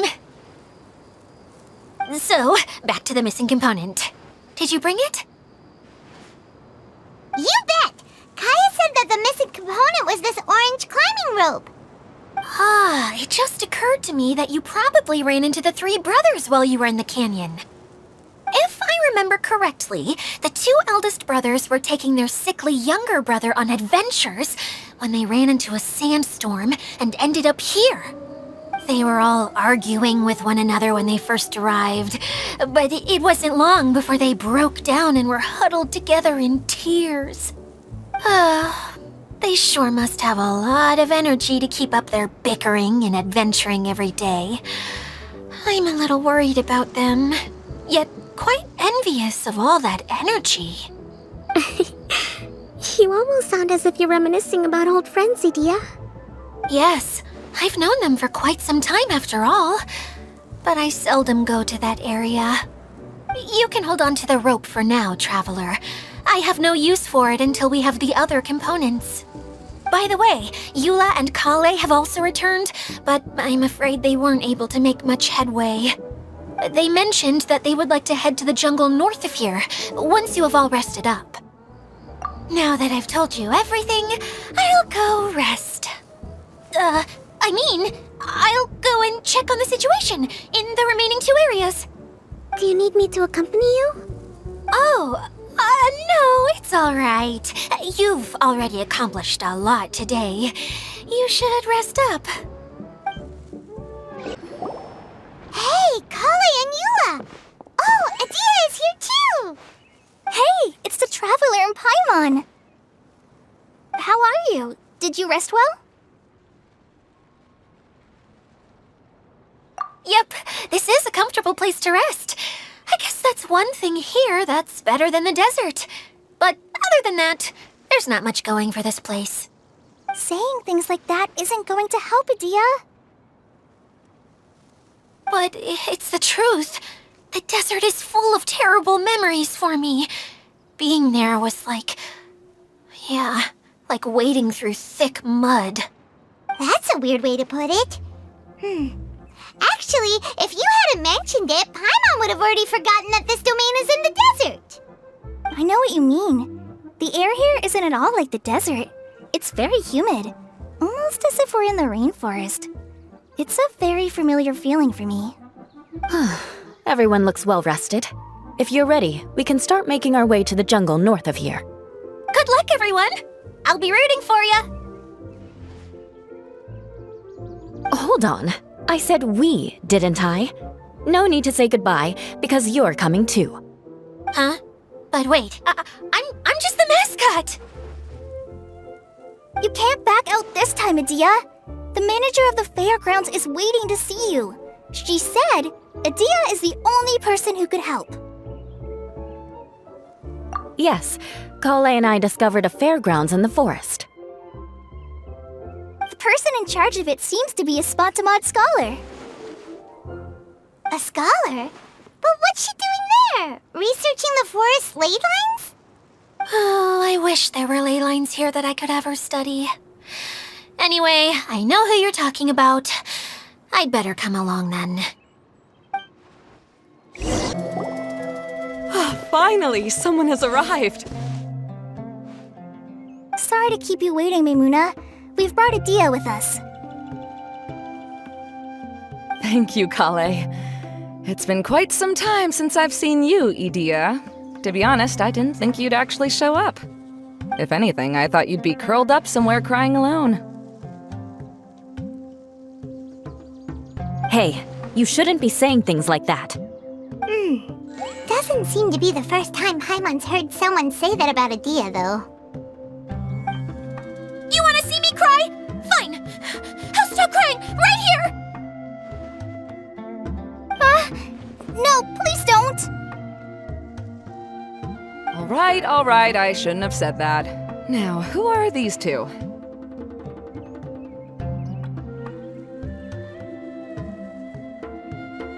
And Paimon is Paimon! They're reliable helpers. Lucky for you that I found them. You'd better be more careful about how you speak to them, okay? Of course. Good to meet you. You may call me Maimuna. For the sake of time, we should forego the usual pleasantries. Please follow me.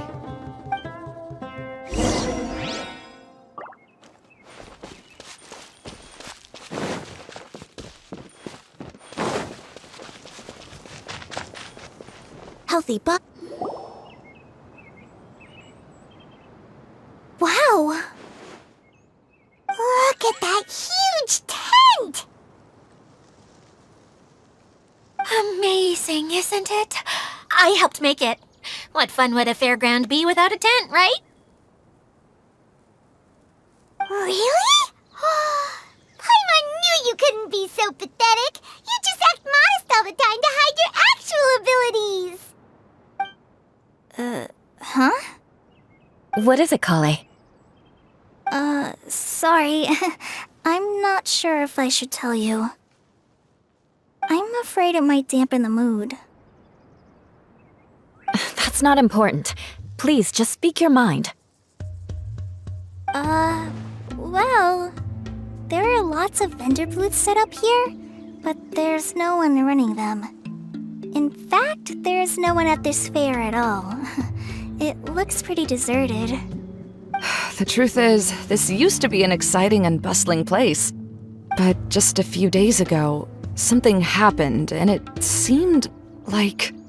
Like, the world was suddenly flipped upside down? Yes, exactly. Something fell from the central hub into the tent and knocked down the crystal light that was hanging at the top. Oh, the crystal light. I remember a certain someone said that we should have beautiful lights to celebrate at a fair, and made us that crystal light. But once the light fell, the tent became a complete mess and the Hydro-Eidolons were trapped inside. Just when I was at my wit's end, a man from the Lawrence clan came and offered his assistance. Wait, he offered to help you? Yes, and he refused to listen to any of my warnings. He just walked straight into the tent and then... Yes? And then? Yeah! Don't leave us hanging here! What happened? And that's it. He became trapped inside along with the Hydro-Eidolons. Oh no! We have to do something! We can't just leave him there, Maimuna! I know, but the situation inside might be more difficult than you think.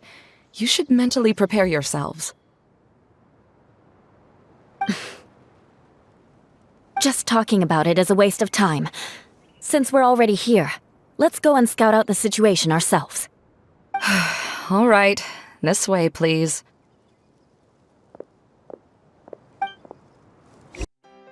There used to be a large stage inside, but after everything got shaken up, it seems the very nature of the entire place was altered. The lamps and crystal light that were hanging above have all fallen down, which makes repairs near impossible. Wait, so you mean it's difficult to move around in there? Yes, mainly because of the lights. Do any of you have experience being on stage? Once the stage lights turn on, everyone's attention is focused on you. I can't stand that feeling.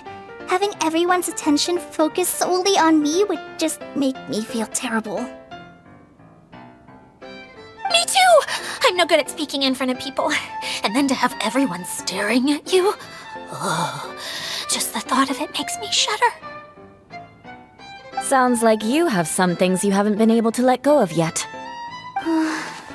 Please don't laugh. I'm trying my best to change that, but there are still some things I can't overcome. Like when there's a lot of people around, or when people are staring at me. No, there's nothing funny about that. And you know what? It's not a bad thing to care when other people are looking.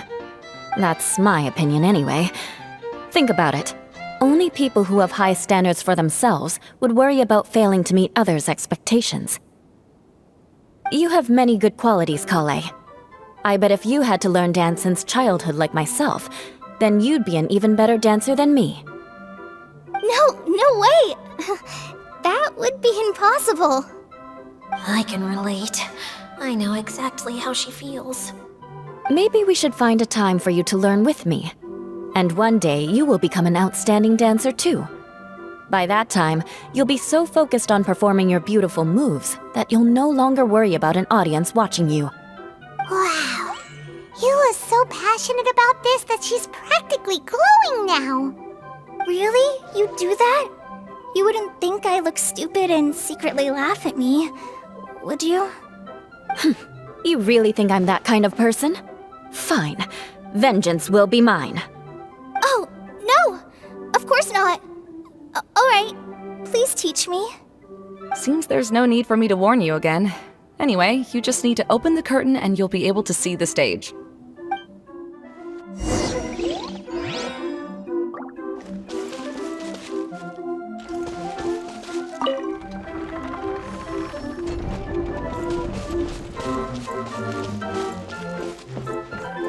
Wait, what's that thing in the middle there? That's my crystal light! It's been locked up. Well, let's figure out a way to fix this. Looks like we need to raise the platform underneath the crystal light. If I remember correctly, the stage controls should be somewhere around here.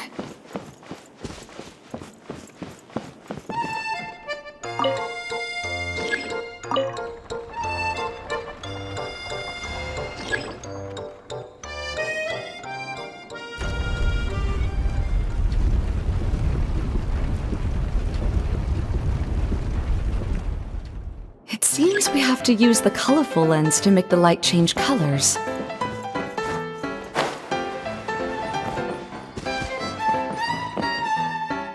That's one way of shining new light on the problem. Hey, Maimuna? Do you happen to know someone named Sino? No, never heard that name before.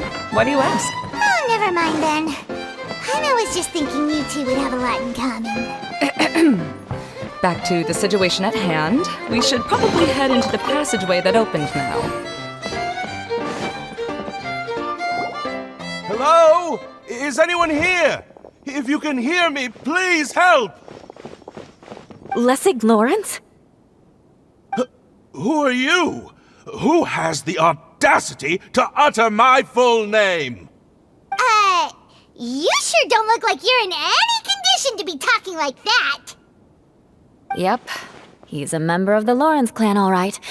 Even though he's hanging on by a thread, he still insists on clinging to meaningless etiquette.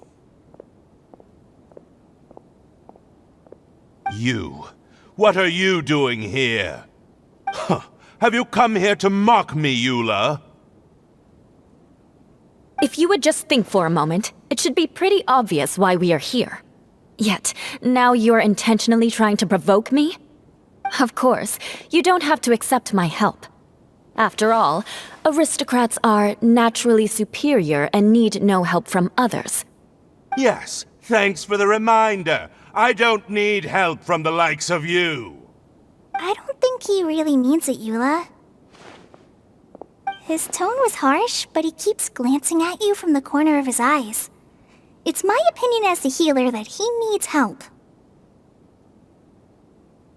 Okay. He's been trapped for so long that it seems he's forgotten how to hold a decent conversation. How ridiculous. Let's go. We'll leave the stage to this person who'd rather save face than save his own life. Hey, no, wait! Halt! You cannot just leave me here. We're both of the Lawrence bloodline, after all. Helping me when necessary certainly won't tarnish your prestige. If anything, my embarrassing predicament will be overshadowed by your virtuous deed. We must uphold the prestige and dignity of the family. This is the best reason you could come up with? You think tacking on the word family will be enough to talk me into helping you? You should be ashamed for your careless actions. It's because of you that we all had to come here.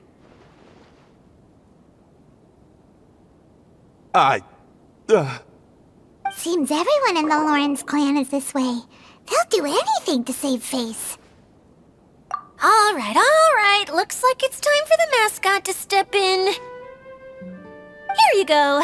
One for Eula, and one for Lessig. What is this? Candy? Thanks. Oh, the smell! It's just like the aroma I smelled coming from the lens. Yes, that's right. Enjoying something sweet always lightens the mood. Oh, thank you, Miss Mascot. I certainly do feel much better now. So he's willing to thank someone else, but not me. Eula has been worrying about you the past few days and asked me several times regarding how to find you. But now that you two have been reunited, I won't have to keep answering her questions anymore. Oh, I'm so happy. Let me clarify one thing. I don't care what happens to him. If you're going to keep saying nonsense like this, then... Eula will never admit that she actually cares about him. Yeah, you're probably right. If you're going to keep saying nonsense like this, then at least give me another piece of candy. Oh, sure. I still have more. Sorry. I admit my mistake. I know I've caused heaps of trouble for all of you. Why couldn't you have just said that earlier? I'm back. Oh? Have you already finished catching up? Why are you all looking at me? Oh, nothing. Don't mind us. All right, then let's clean things up here and keep working our way toward getting the crystal light fixed. There's no need to push yourself in your condition, Lessig. I'll take him and find some place for him to rest. I happen to be a little tired myself. All right. I'll leave my cousin to you then. You'd better rest up and regain your strength before we settle things, Lessig.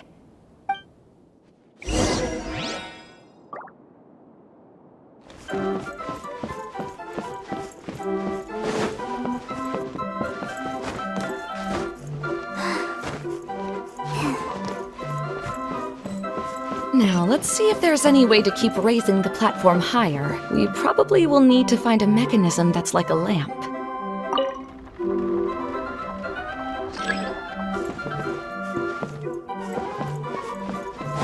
Strange. Is that really the Lessig that I know? You shouldn't always judge people based on the way you knew them before. People change, and people can always make different choices.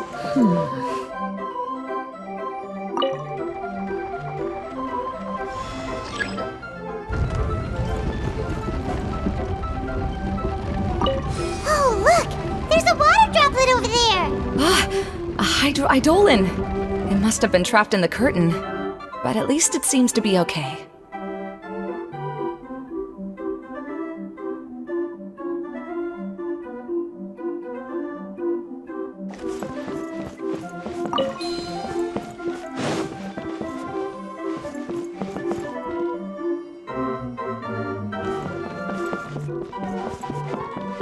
Wow! And Paimon thought it looked big from the outside! This place is massive! It is a magical tent, after all. The inside is much larger than it appears from the outside. Haven't you heard stories with this sort of thing before?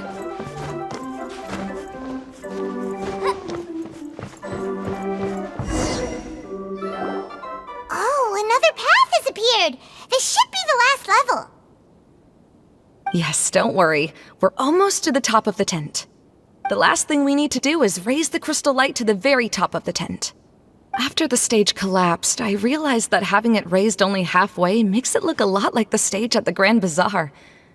Have any of you visited the Grand Bazaar before? No, I haven't. I have.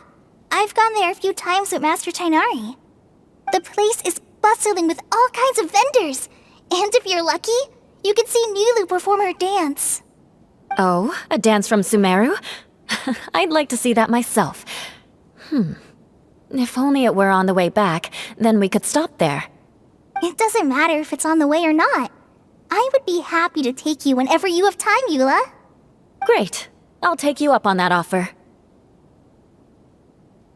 Yeah!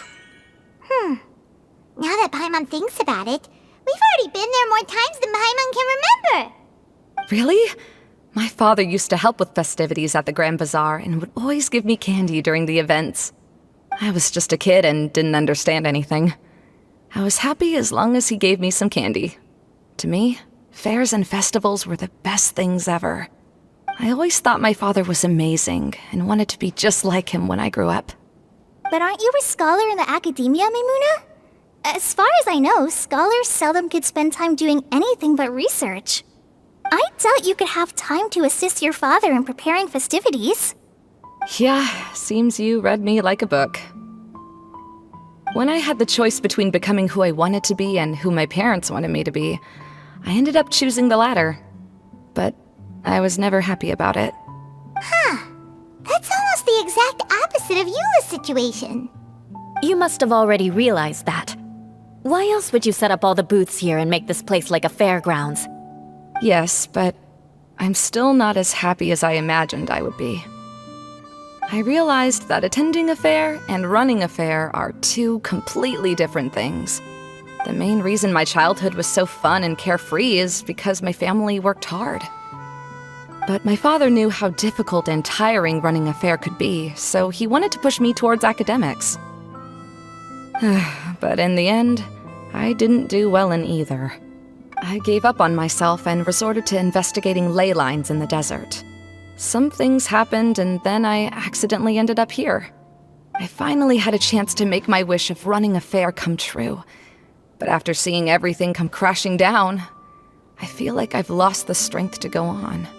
It's not as bad as you make it out to be, Maimuna. No need to feel so down. You have the courage to change, and you've been actively guiding us on this journey. Someone who's given up on themselves could never do these things. Oh, Kale. I understand my situation better than anyone. You don't need to try to comfort me. It's not that I'm trying to comfort you. It's just that people sometimes don't realize that their actions speak louder than words. Believe me, this is something that I learned from my time together with Eula. Oh, what are you trying to say? Oh, nothing. Now, let's get that crystal light fixed. All right. The colored pieces of the bolt have melted. Yes, the lens is made of materials that are easily melted by light. Is it me, or do I smell something sweet here?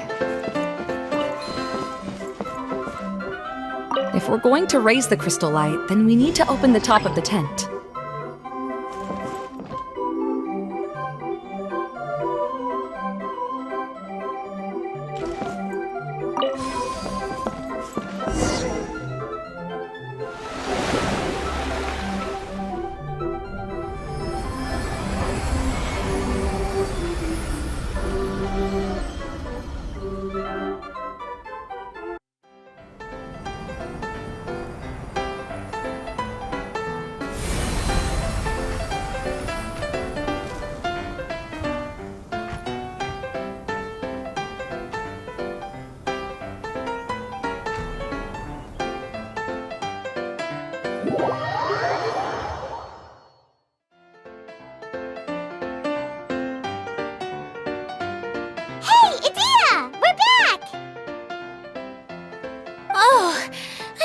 To wonder what was taking you so long.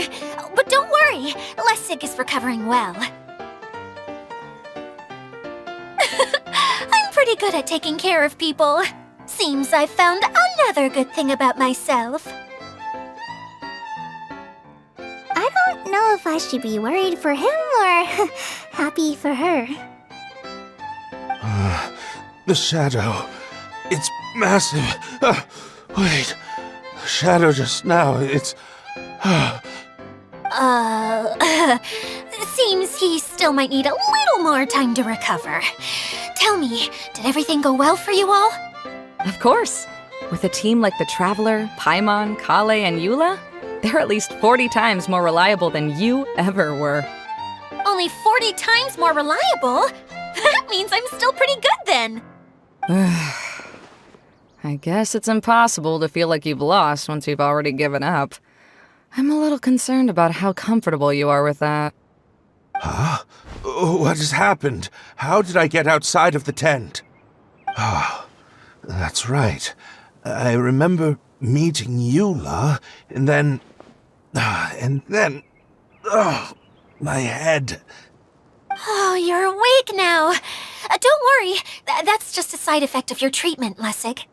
I'm afraid I still feel a little disoriented. Lessig Lawrence? Oh, it's you, Eula.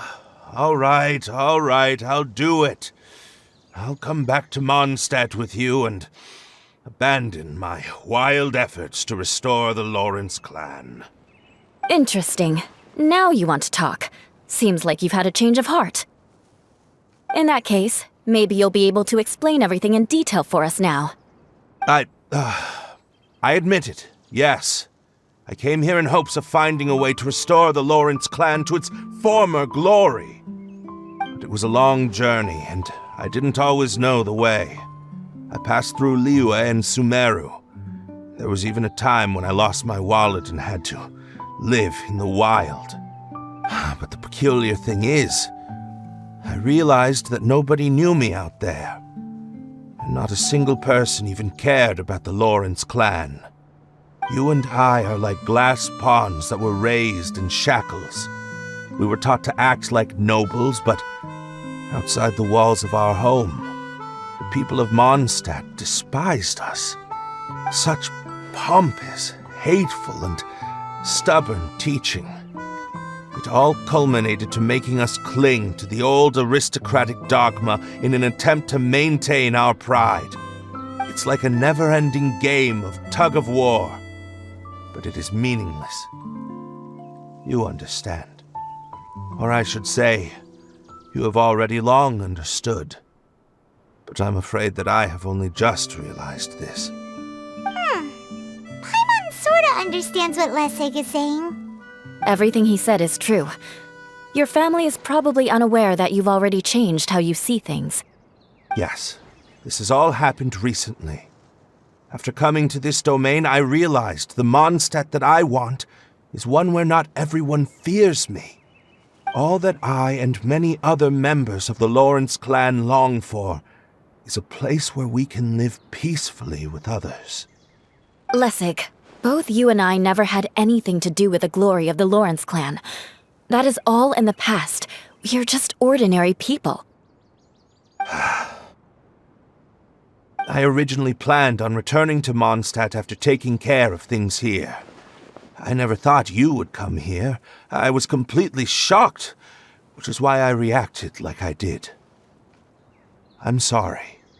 See, people can always make different choices, and it seems that Lessig has also chosen to become someone he truly wants to be. Yes, about that. I'm afraid I haven't quite found my own purpose in life yet. That's all right.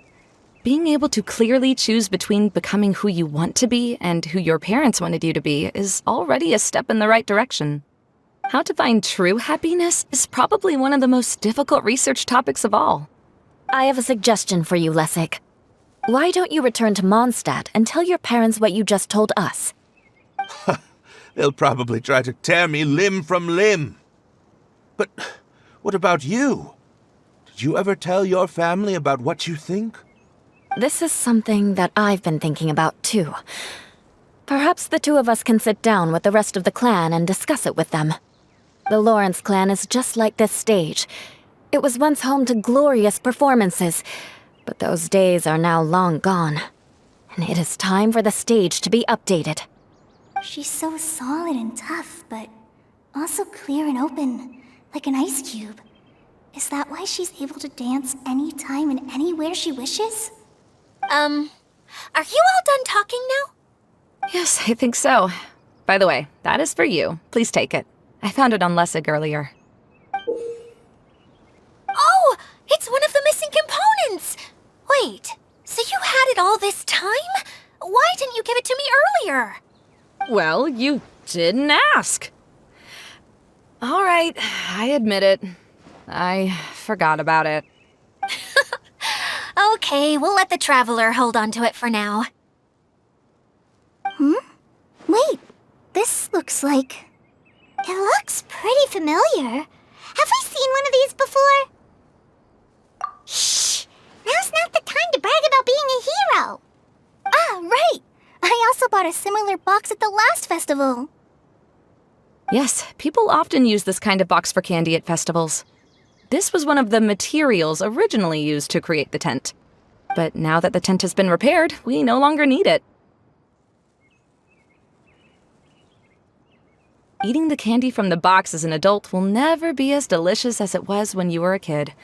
But if you really think about it, there are way more things you can eat as an adult. Ah, so when it comes down to it, eating candy is sort of like life. It's just another choice.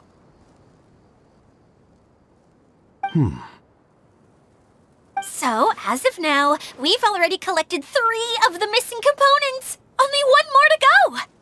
I'm sorry that repairing the tent took so much of everyone's time. You should all head back and have a rest. I'll lead the way.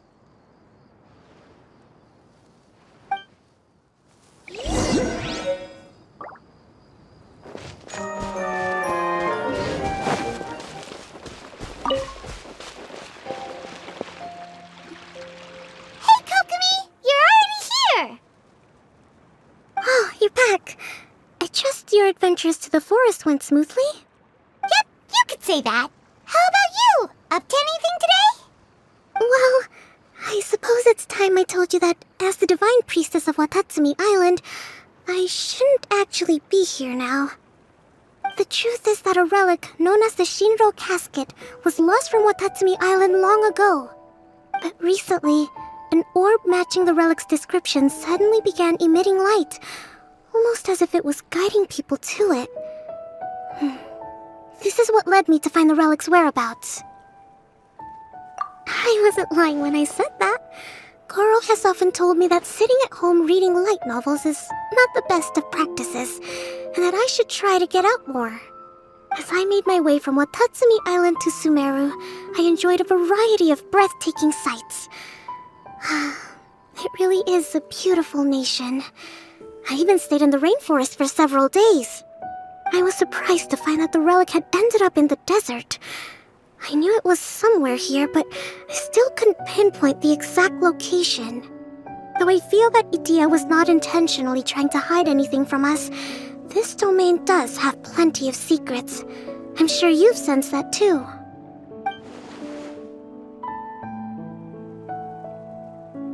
Now that you mention it, a lot did happen today.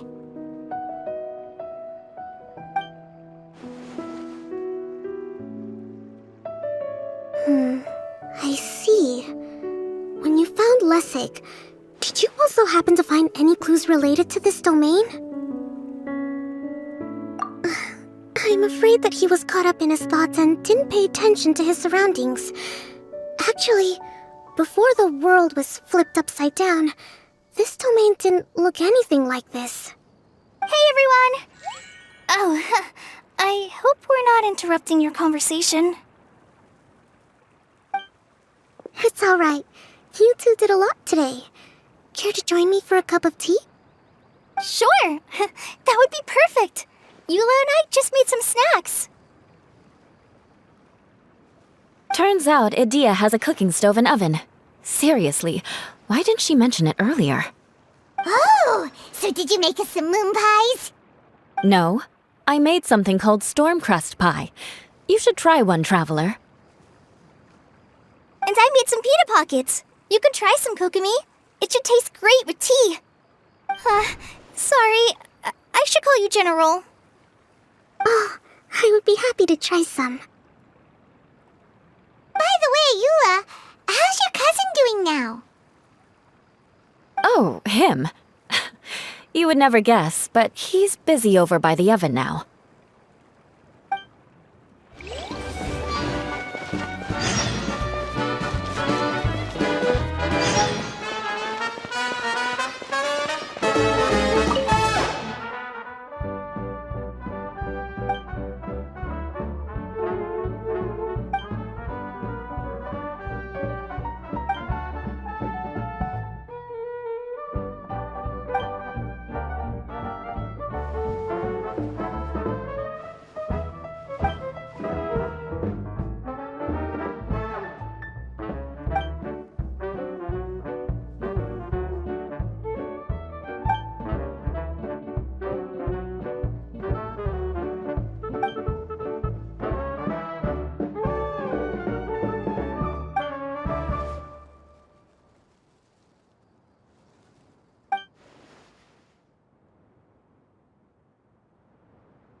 no escape! Let me read you a verse. Huh? No, my soul! Let's light it up! I'm going in!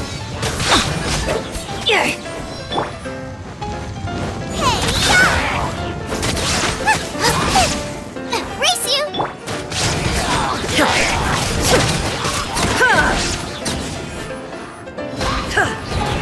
Now you shall perish!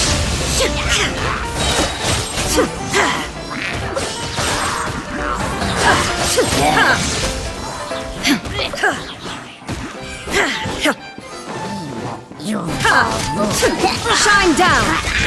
Rain cutter! Time to know my sword! Everybody stand back!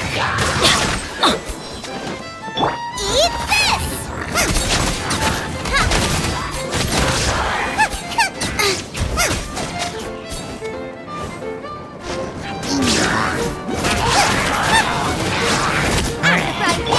There is no escape!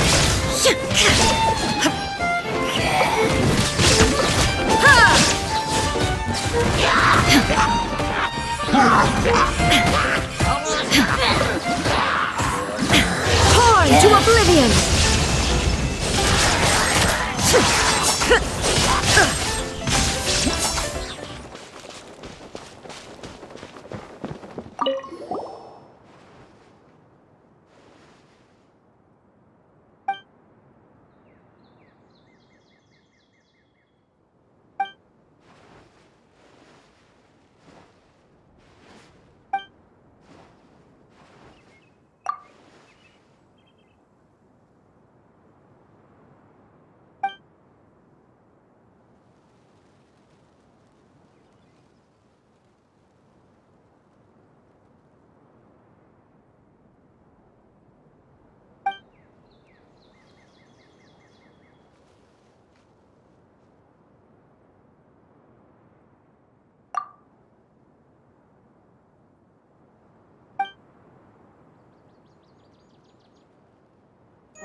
I can't. No, really, it's all right. We want to do everything we can for the domain. Yes, and to be completely fair, I'm the one who caused this terrible mess in the first place. Oh? What happened? Did Paimon miss something? Hello, you two. Lessig was just telling us what happened. Perhaps you should allow me to explain. I'm afraid it was I who caused all this trouble in the domain. Yes, it was Lessig. To be precise, I saw a most exquisite water orb at the entrance of the domain. It reminded me of an astrolabe my grandfather gave me when I was 7 years old. I was curious if it could rotate, so I reached out and touched it. Little did I know that it was the core of this entire domain. What I mean to say is, I knew something was wrong as soon as the whole place started flipping. It's not just your fault. I failed in my responsibilities as the caretaker here. Oh, I knew I should have put the core somewhere more secure. Oh, you mean the big ball of water at the entrance? Yes, that's the one. Anyway, after giving it some thought, Lessig has offered to perform some more repairs and maintenance to help support the domain. But we were concerned he wouldn't be able to handle it all alone, so Eula and I will also stay here to lend him a hand. But don't be mistaken. I'm not doing this out of the kindness of my heart like Kale. My job is purely to monitor and ensure that Lessig doesn't cause any more trouble here. Oh, sure. I don't think anyone's buying that anymore, Eula. Though I do remember that Amber mentioned we should just nod and agree when you act like this.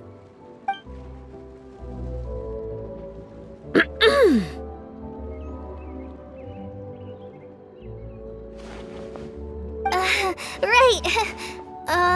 You better not slack off today, Lessig. No, I'll get right to work. Either way, Lessig is going to be in charge of making lunch for everyone today. Yes, I'll do my best. No need to worry. What was that? I mean, thanks everyone for giving me a chance to redeem myself. I can already feel new strength kindled inside me. Ha ha ha. No, maybe that's just the heat of the oven. Very good. But you should conserve your strength. Many parts of the domain are still in disrepair, so we have a lot to investigate. Seems Adia has a little more pep in her step after finding others to help do the work. Now that you three are situated, we can focus on what the rest of us will be doing today. I'll go gather the others. We should get ready to leave as soon as possible. And there she goes. At least she seems to be happy. Maybe this is how it feels to be in charge.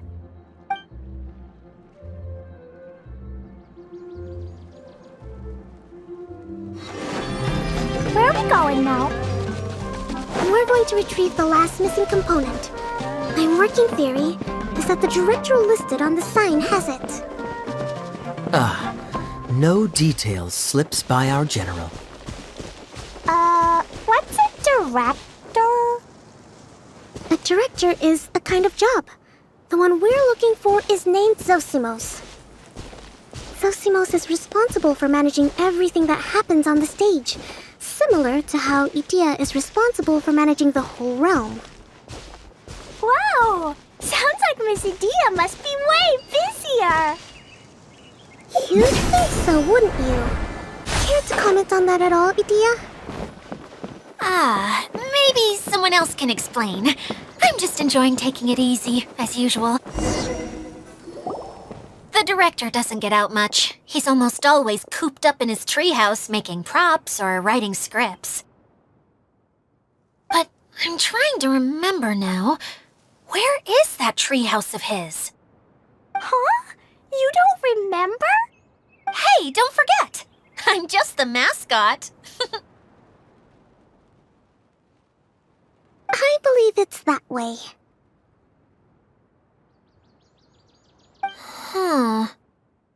Though he might prefer to be alone, given he often has to move stage props, I suspect that he lives near the theater. And having a view of the entire stage would be useful when imagining a production's actual stage flow. So if I were him, I'd probably pick a treehouse over there. But how do you know which direction the theater is in? Simple. The overall layout and decorations look more exciting in that direction. Oh, good point! Why didn't I think of that?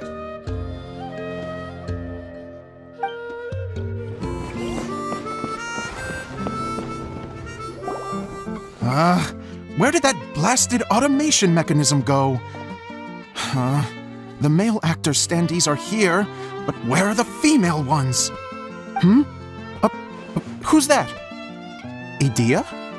Yes, Zosimos! 'Tis I, Idea! How's that for a dramatic entrance? This is a surprise. I was sure you'd be...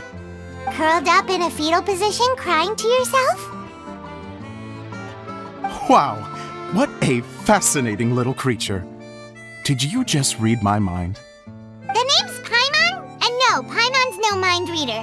Just call it an educated guess. It seems everyone shares a similar opinion about you, Idea.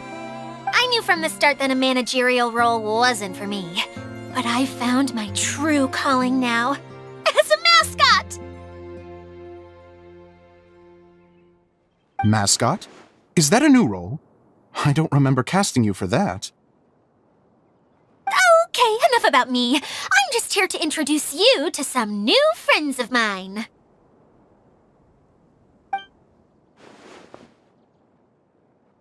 And that's why we came to see you. Well, do you have the component that fell out of the central hub? I do. However, I'm afraid the incident has caused many malfunctions with the stage mechanisms, and I can no longer put on any performances.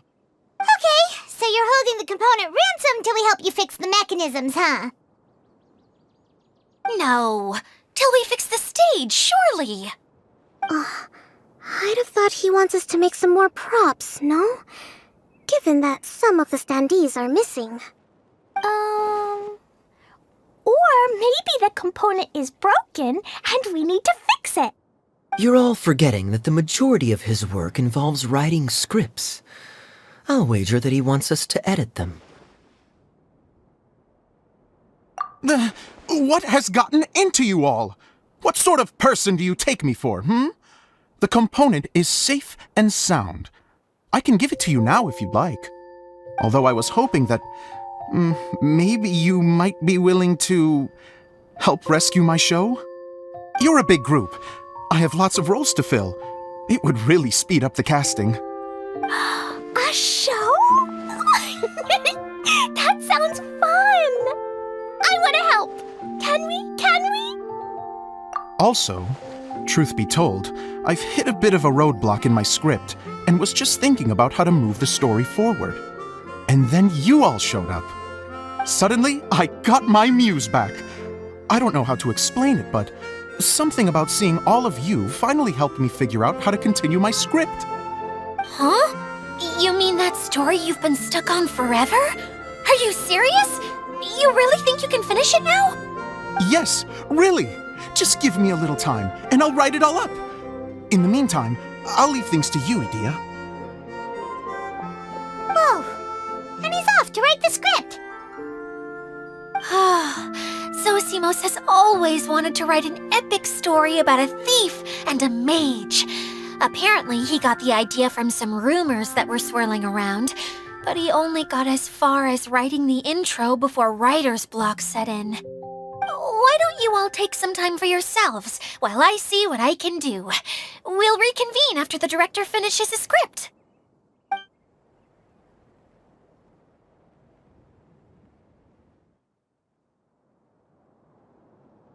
A director, my friends, is a storyteller. And the key ingredient to every good story is inspiration. The moment I laid eyes on General Sangonomiya, inspiration hit me for a brand new character. The heroine was the missing piece of the puzzle. The rest of the story flowed naturally from there, and now it's finished.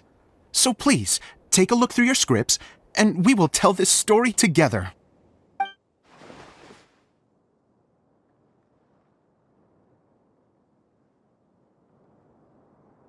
Well, is everything clear?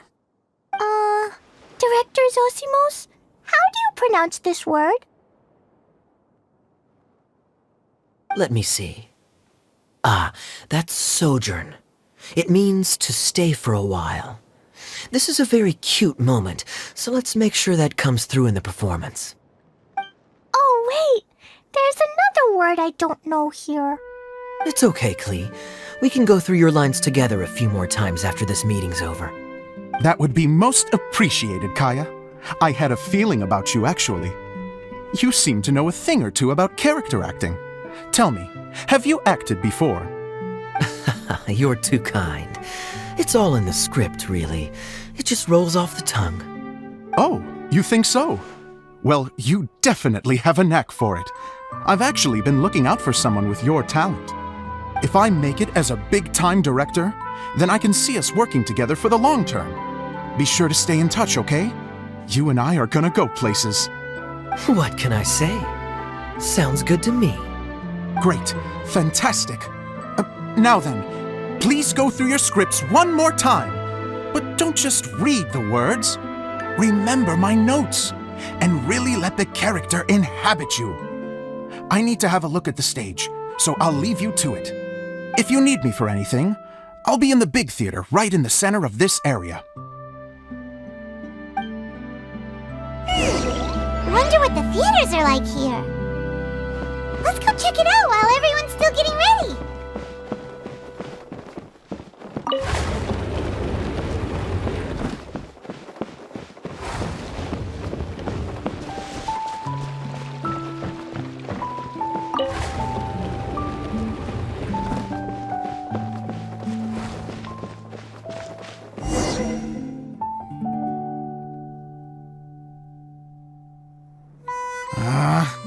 Where did it go? I put it right here. Hey, Zosimos! What you up to? Oh, it's you two. Please, come here. Feast your eyes on this stage. I designed it myself.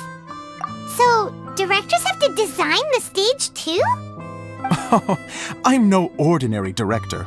I take a more holistic approach. Directing, script writing, stage design, I do it all. Sounds like a lot of work. Edea wouldn't be able to handle that kind of job. Edea has her work cut out for her too, you know. She's my one and only member of the audience, though she often criticizes my shows. Well, she just says what she thinks. You don't know how to write, or this is getting ridiculous.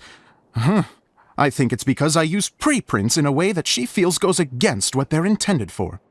But even though she's my harshest critic, she's also been my biggest supporter in a lot of ways. I guess you could say she's like my agent. I'm very grateful to her. I've always dreamed of being a director, but I've never had the chance until I came here. So, what did you do before you came here? Like I said, I dreamed.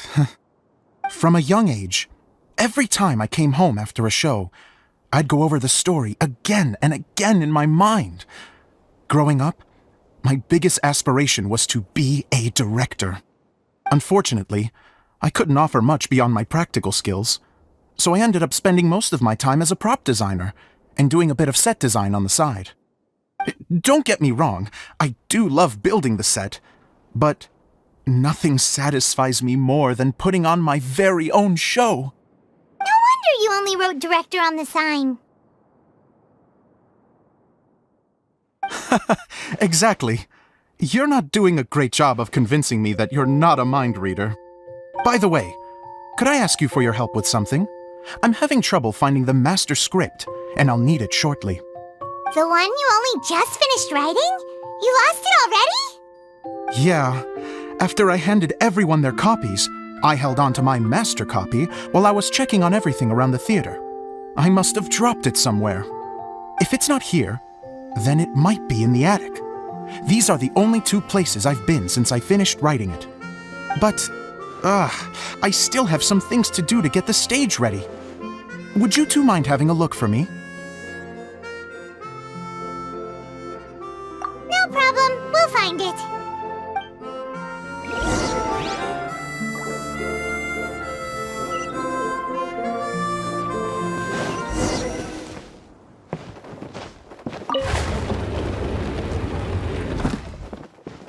Whoa!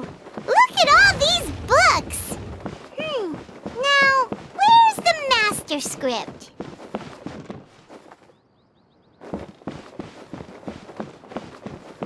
Oh, it sounds like a water droplet is on the second floor! Let's go have a look!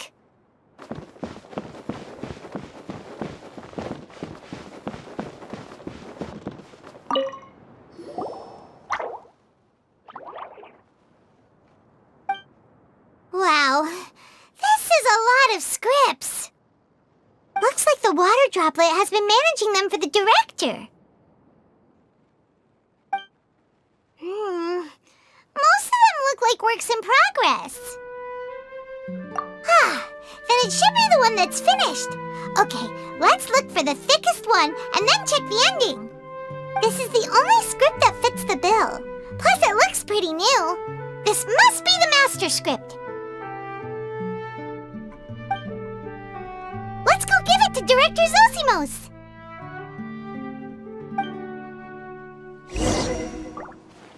Zosimos, we got your script! Ah, thank you. That's a huge help. I'm running out of time here. There's no way I'll be able to fix everything up perfectly. We may just have to wing it. Anyway, the stage is secondary. The performance is what really matters. Things can always go wrong on stage, but as long as the show goes on, it should be fine. You don't sound very confident in what you're saying. It's true. I realize now that a show is the art of the unknown. Even if you have the same actors performing on the same stage, the performance will be slightly different every time. Those subtle differences are what make each performance special. Okay. One last request. Traveler, you can enter the preprints, yes? The truth is that my sets are composed entirely of preprints. First, I use materials to make the objects. Then I take those objects and turn them into the preprint. Now, of course, preprints are really meant for making objects to furnish the domain. So using objects to create preprints is, strictly speaking, the reverse of what this is intended for.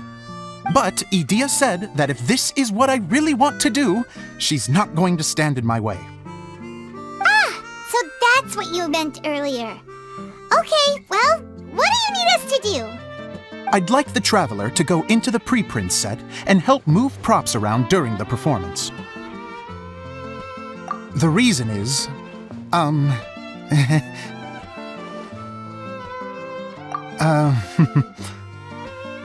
Paimon gets it now. If you're busy directing, moving the props, and operating all the mechanisms, you never get the chance to watch the show. Yes, I know that I'm no master playwright, but still. Even if it really is a half-baked script, with shoddy writing and moments of sheer ridiculousness, I'd still like to see it for myself, just once. Hard to turn a guy down after a speech like that. Thank you. Genuinely, I'm so grateful. I'll go and inform the others. Then, as soon as you're ready, the show can begin.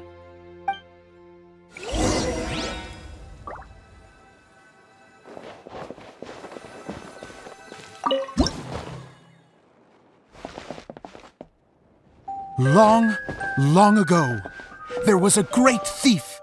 He lived in a land where the light did not shine, where all suffered in the darkness. People call me? Sorry, Kaya. Directly into the microphone, please. Otherwise your voice'll, you know. Okay. They call me the Dagger Bandit, but no one sees that I rob the rich and give to the poor. Here in the dark, evildoers run rampant in the shadows, while the good, honest folk stumble blindly on, just trying to find a way through.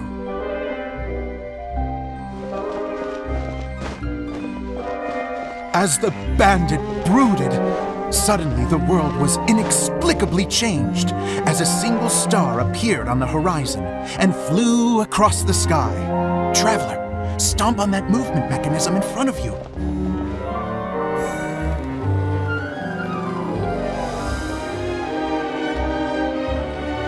Light. A brief flash, yet enough to illuminate the world. If I can find the source of that light, I can shine it into the darkness, and the people will suffer in blindness no longer.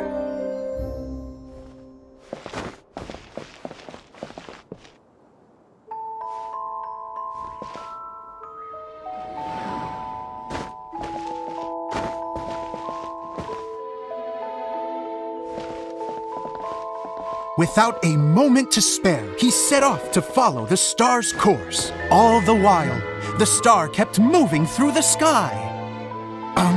Traveler, the star kept moving through the sky.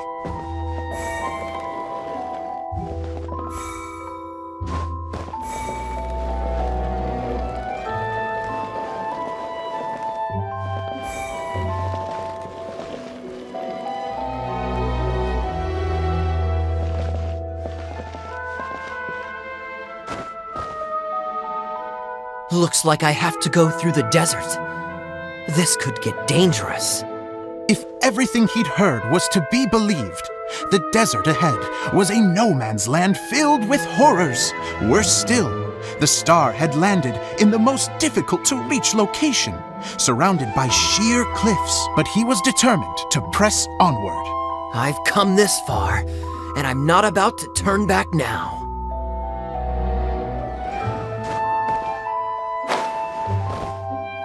The Dagger Bandit trekked deep into the desert wasteland. Yet when he finally arrived at his destination, he found not a fallen star, but a young girl, dressed in white. How strange. I'm positive this is where the star landed. Young lady, do you know where the light has gone?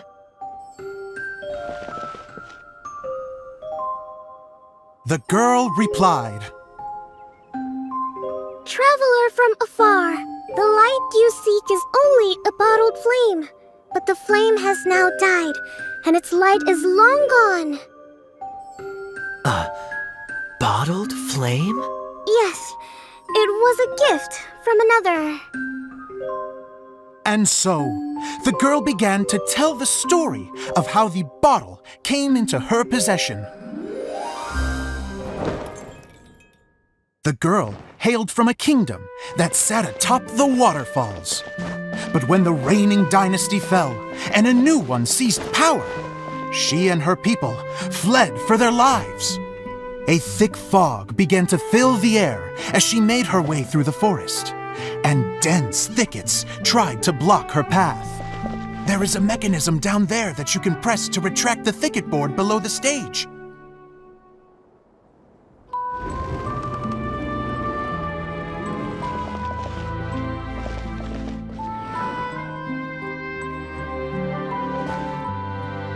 If I only had a lamp to guide me through this wretched forest, then I could survive. With scratches covering her arms and legs, the girl pressed through the pain and made her way forward. The road ahead was arduous, but she was determined to press onward. I've come this far, and I'm not about to turn back now.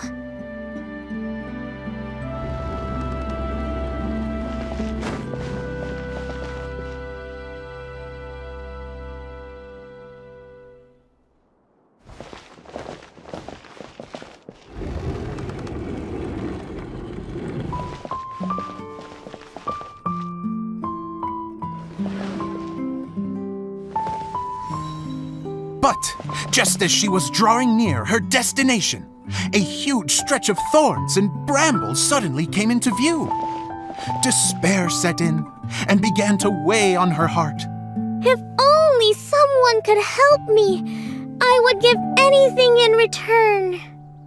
The girl's heartfelt wish in her moment of desperation did not go unheard. Wait! There's no mechanism for the final thicket! Ugh, I must have forgotten to check those boards. According to the story, those thickets should be gone from the stage now, right? Yes, total oversight on my part. Ugh, what a pain. I can help! Traveler, catch!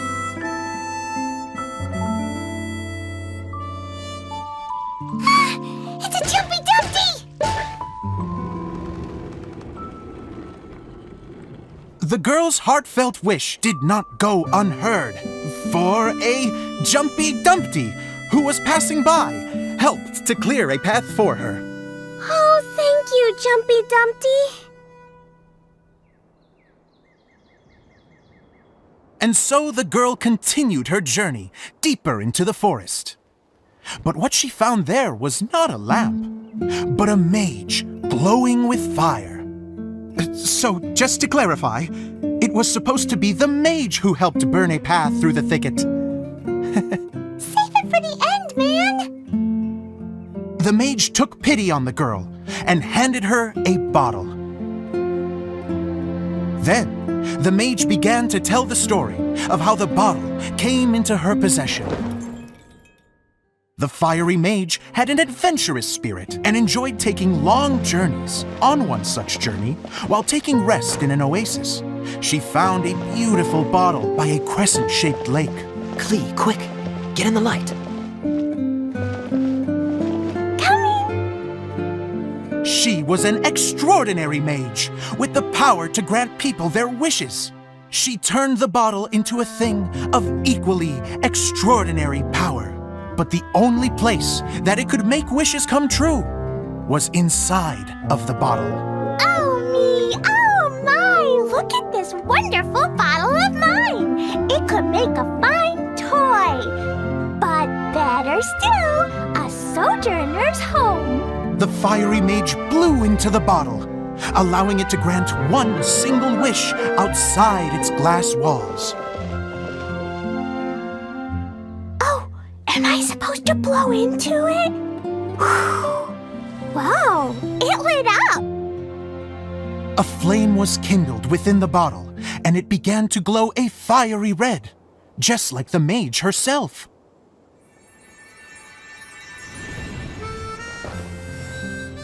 After the mage finished telling her story, she disappeared, leaving only the bottle behind. A magic bottle that can grant wishes. And I wish to leave this place and go somewhere where no one will ever find me again.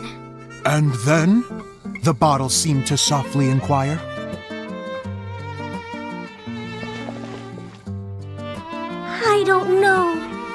The flame in the bottle faded as the girl's single wish was granted, and she found herself in the middle of the desert, far away, where no one could ever find her.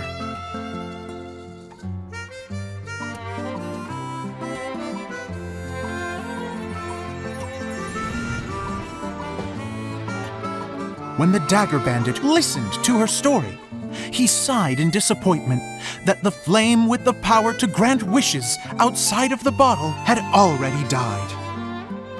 But this doesn't make sense. If it truly granted my wish, then nobody should have been able to find me here. Maybe they shouldn't. The desert is difficult and dangerous to navigate, but I was determined to make it, no matter what. Then take this bottle with you for your trouble. It may be able to grant you your wish, though sadly, only within the confines of the bottle itself. All I wish for is light. Honoring the bandit's request, the girl wished for light inside the bottle, and sure enough, it lit up. They found that while the light was only generated within, it could nonetheless shine through the glass and reach anywhere in the outside world. Even though it doesn't burn as brilliantly as the light that shone before, this is still an extraordinary light. What will you do after I take the bottle? I don't know. Well, then maybe you should come back with me.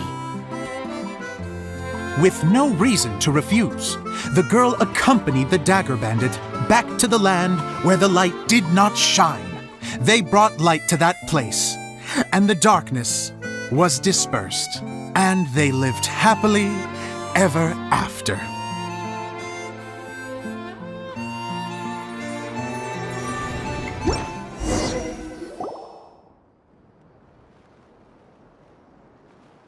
And we're done! Seems the show went pretty well.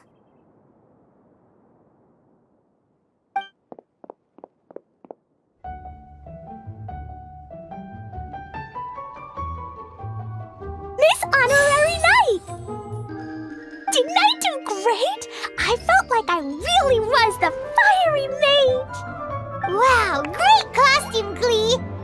As soon as Paimon saw your shadow, she thought straight away, what a cute hat! Cleo loves it! Thanks, Mr. Zosimos! Oh, wait, no, I mean, Mr. Director. Mr. Director? Ha! No one's ever called me that before. Thank you. My dear little mage, thank you so much. Oh, I'm so happy. Miss Adia said that she tailored it a little bit so it would fit me, but you were the one who designed and made it. You're amazing. Yeah, that's amazing! And it sounds like Adia did a great job too! It was nothing really. Just one of those, oh no, whatever shall I wear to the ball moments. Sewing comes in handy at times like that. Sewing is an art in its own right. You're more talented than you give yourself credit for, Idia. Really? Oh, I'm just gonna go for a second. Please, chat amongst yourselves. She gets embarrassed so easily. She really can't handle being in the spotlight. Idia's a sensitive person and doesn't have a whole lot of self-confidence. I hope all the excitement hasn't brought her to tears. Oh, I'm a little worried. Don't worry. I'll go make sure she's okay. I'll see you all later. So, what did you all think of the play? Any thoughts? Huh? Uh-oh, time to get serious. Now, are you sure you want to hear what we really think? Oh, absolutely. I had the courage to ask, didn't I? So, don't mince your words. Go ahead. Speak your mind. I can take it. Okay, Paimon will go first. So, the dialogue at the beginning was pretty good, but it ran out of steam as the story went on. Paimon could tell that you ran out of inspiration somewhere along the way. The characters were honestly a little bit ridiculous. Paimon didn't get what you were trying to do. The moment anyone started to show any kind of substance, suddenly the scene was over. Yes, all very good points, Paimon. I would add that in its attempt to pay tribute to the series 1,000 Nights, all semblance of a coherent was sacrificed. Plus, I do have to penalize you for the issues with the props. Miss Adia, what are you doing back here? Oh, you know, I return like the tide when people start discussing something important. Huh. Especially when it has to do with criticizing my show. Mm-hmm. But there was one thing I liked about it. Just one, mind you. The story had a good ending. You think so? I thought I was letting him off lightly. Idia, could I borrow you for a moment? Oh, sure. Excuse me for a moment. Back to you, Paimon. Keep up the good criticism. Okay, in that case, Paimon did have one other complaint. Let's hear it. Taking criticism on the chin is all part of being a director. The ending was all wrong. The girl's motives were clear and simple the whole way through. It was kind of jarring when all she had to say was, I don't know. And doesn't anyone else find it weird how her whole community was on the run, but she was only looking out for herself the whole time? I'm fine. I'm not going to improve without feedback. I also learned a lot this time with the chance to be off stage. To be honest, it was a dream come true. What a great attitude. You don't seem upset at all by our comments. I wouldn't say I'm completely unaffected, but you're only speaking the truth. They're all very valid points. Still, now that Paimon thinks about it, you did finish the script in a bit of a rush. Maybe we were being a little too hard on you. That's perfectly fine. Nothing is as important to me as my work on the stage. We all use our imaginations when we're kids, right? I used to play with dolls and my own cardboard cutouts by the light of an oil lamp. The shadows would come to life and dance on the walls. I never got tired of it. Fast forward to now, and in many ways, I'm still that same little kid. Lying on his bed, making sound effects. And I get the same joy from running a show now as I did in my little bedroom theater. Of course, a director can accomplish nothing without a cast and crew. So on that note, I want you to all know that I am eternally grateful to each and every one of you. Hey, don't mention it! We had a blast! Okay, here, take this. Your component, as promised. It's the bottle from the show! The one that lit up when I blew into it. That's right. Can you guess the secret behind why it lights up? Oh, maybe there's an invisible fairy inside that opens its eyes when you blow into it. Bingo! You guessed it. That should do the trick. Oh, wait, this needs tightening up a little. Hold on, this will only take a second.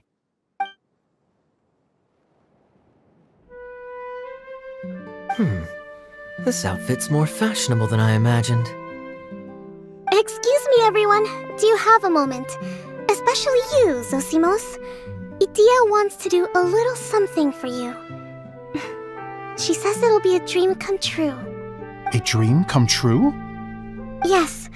She said that as useless as she is, she wants to do something for you as the first person to have heard of your dream of being a director. Her words, not mine. I have to disagree, though. I have never thought of Idia as a useless person. How is this suddenly about me? If everybody is ready, then I'd like to invite tonight's male lead to take the stage. Ta-da!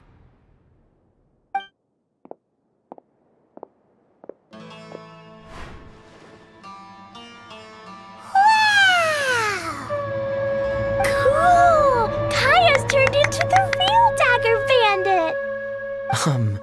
How is me changing outfits supposed to make the director's day? It's just a prototype costume. Is he that easy to please? Don't be silly. If I know our director, nothing will make him happier than to see his ideas brought to life by the right actor. Well, then I'm happy to oblige. Who am I to argue with the star of the show? Zosimos drew up countless designs and made a few prototypes before landing on this one. It just needed some tailoring to fit properly, so I made a few stitches here and there. I hope the result isn't a disappointment. Oh, it's perfect. Idia, I'm so touched. Thank you all.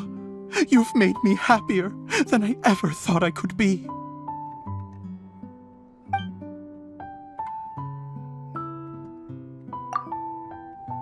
How are you doing? Recovered? Oh, I'm good. Thank you again, Idia. Oh, please, don't mention it. Well, now that we have the final component, it's time to say goodbye for now. Let's head to the core of the Veluriam Mirage and get this place fixed up. Can I keep wearing my costume? Please do, by all means. Both of you can keep your costumes. It seems only fair. Yay! Kaya, keep wearing yours too. It looks amazing. I agree with our mage. I'm sure it's not every day you get to play such an unforgettable character. Sure. I think I can be a bandit for a little longer. Bye-bye, Mr. Director. Take care, my dear friends.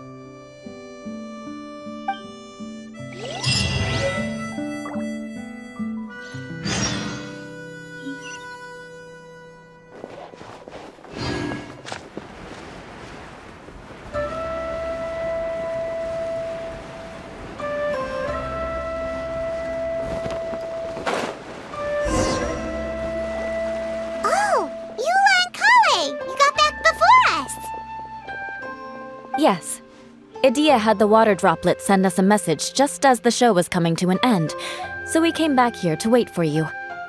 How is Lessig doing? He finished all the maintenance work, but it took a lot out of him. He's now fast asleep in his room.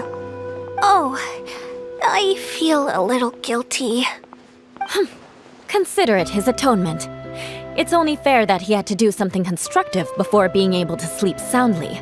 Seriously, don't waste your concern on him. If you say so. Okay, without further ado, let's go and fix the domain! Isn't this where we first met Water Droplet? Correct! The core of the Veluriam Mirage is the largest streaming projector of all, and this domain is one gigantic preprint. Whoa, so everything we've seen is created by this? That's incredible! So, to fix it, same process as usual, right? Do we need to use the preprint? Exactly! Well done! You catch on quick! It's hard to forget after doing it so many times now. Let's get going! This is the final step! Yay! Suddenly Paimon's really excited! The hub consists of these components. All you need to do is place them onto the foundation in the right shape. The right shape? But we've never seen what it looks like. Oh, don't worry about it. Close enough will do. As long as it can spin, it'll be fine. Should be fine.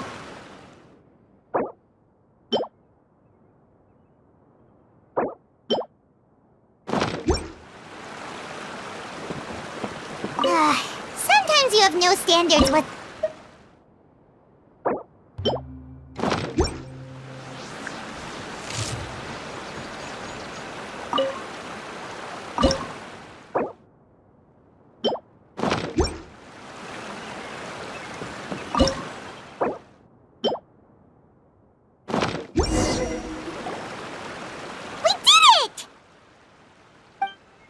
But why isn't it turning? The components are back in the core, and the hub is restored to its proper shape again. That's all we needed to do. Like any wound, it just needs time to heal. It'll probably just start turning again one day in the middle of the night when no one's looking. Really? I thought that with your special abilities, you could get it turning again right away. What? Huh? All of us are dying to see it. Not just how the domain looks when it's fixed, but also Idea. In her element. I want to see Idea using her magic powers too! I bet they're super awesome! What are you guys talking about? And how is Klean on this but Paimon isn't? They're referring to our mascot's true form. As I've said all along, there's much more to Idea than she gives herself credit for. She has a very special power. Though, I think some of us have sensed that already. Did you notice right away, General? I only found out when I was chatting with Eula. So our general was the first to notice. It seems like she's more perceptive than she lets on. I'd say the same about you, Kaya. What the? All of you? No? I mean, I wasn't trying to hide anything from you, I promise. It's just, for people who stumble upon this place by accident, I think my current form is more approachable than my true one. I don't want people to get scared when they see me. What? What is it? And whatever it is, how the heck does everyone know about it? Well, for one thing, I sensed elemental energy in the residents here, but none of them have visions. Then my mind started to wander as I was reading a storybook, and suddenly, I had a thought. Since hydro-eidolons can change into any form, why not human form? You hit the nail on the head. All right, in that case, please allow me to introduce myself once more.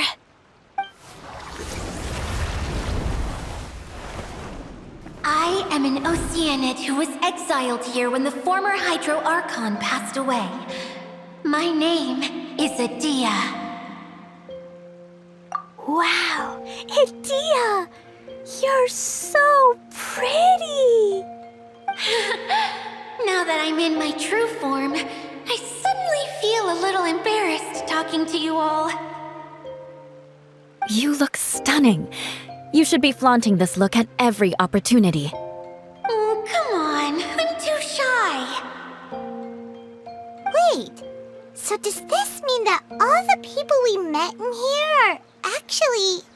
I'm guessing that the human counterparts to these Hydro alter egos are long gone. That's right. When they wanted to leave, I took them to the edge of the desert. The components are, in fact, gifts that they gave to me before they left. But I'm always curious about what brings people here, so I used the streaming projector to bring their wishes to life. The power to grant wishes, but only within the confines of the bottle. Exactly. It's a truly extraordinary light. I've just realized something. When the components fell from the core, it appeared as if they had returned to their respective owners.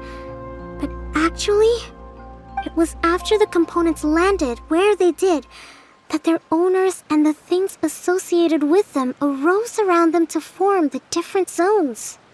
So now that the components have been retrieved, does that mean that all those things are gone? Don't worry, they'll be quite safe. As long as I remember them, they'll never disappear.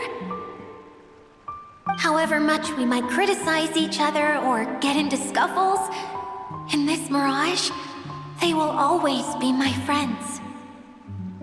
I had so much fun in the choo-choo cart and hanging out with Mr. Director. I'll never forget them either. Me neither. I'll always remember my adventures in this fantasy land. Very good. But it's probably time I set this wheel in motion. This one's all yours, Adia, our magical mascot. Please work!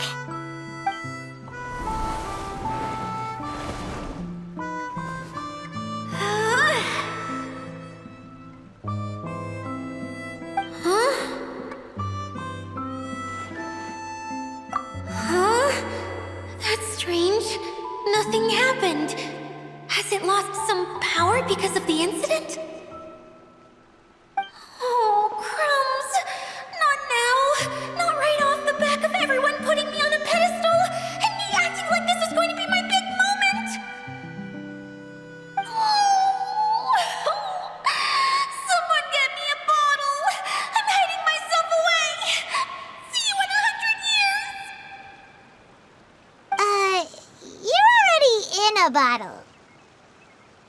What now? This was the only way! Now I'll never be able to show you how the Veluriam Mirage is supposed to look. Hold on. I have an idea. Yes, General Sangonomiya? I'm all ears. If it's okay with you, would you let me borrow the Shinro casket from the domain's core? Ah, the Shinro casket. That sounds familiar. 1 second.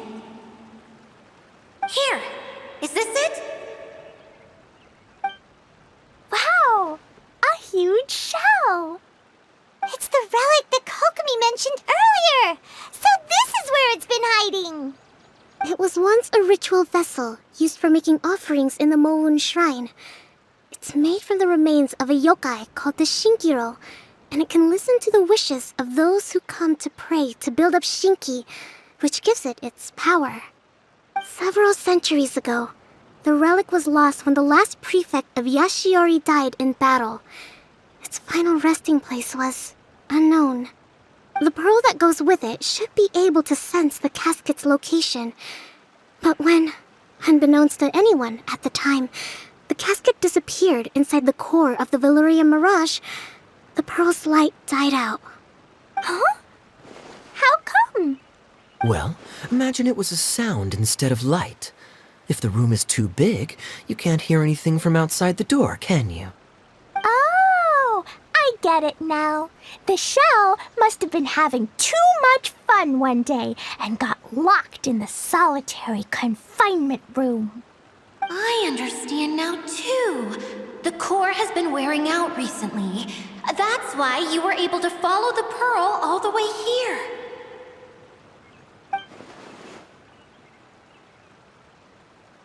To get back to the story, Without the offerings at the shrine, this vessel quickly loses its power. Yet countless people who have visited this domain brought their wishes with them and left a small piece of themselves behind along with their gifts. These have the same effect as the offerings at the shrine. Wow! I never knew this thing was so powerful. It is. Powerful enough to help you repair the Veluriam Mirage with any luck. But what do I do with it? It's simple. We just need to awaken it by telling it what we wish for. For example, my name is Sangonomiya Kokomi, the divine priestess of Watatsumi Island. And my wish is to use my critical thinking and strategic planning skills to bring a little more joy into the lives of my fellow Watatsumi Islanders, as well as the lives of everyone I cherish. Itia, what do you wish for? Me? My wish is that all those who have sojourned to the Veluriam Mirage in the past will achieve what they truly wish for. Not just in this domain, but out there, too. Even though I know full well that trying to build a railway in the outside world is just a pipe dream, and that Maimuna will probably just go back to being a scholar. And I know that Zosimos has a lot of improving to do as a playwright. It's going to be tough for him back in Fontaine. Chasing your dreams is hard work. Despite all of that, I still hope that somehow, someday, they will achieve their dreams.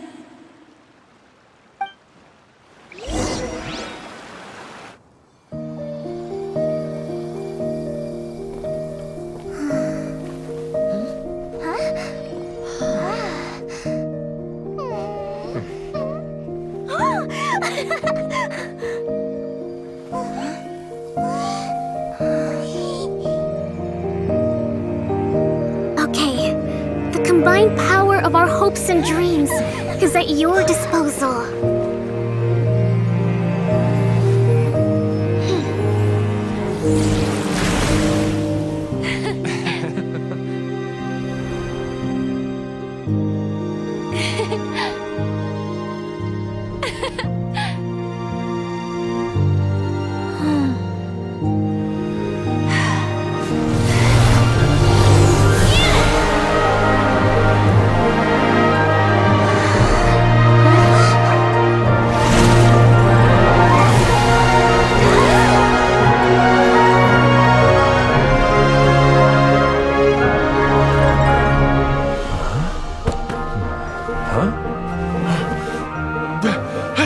Look!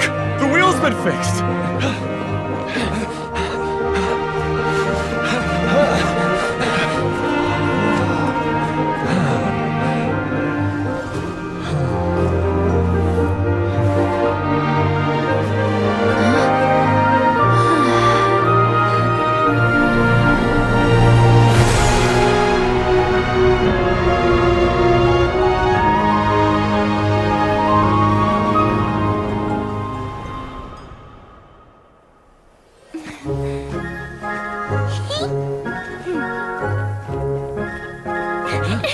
Come on, hurry!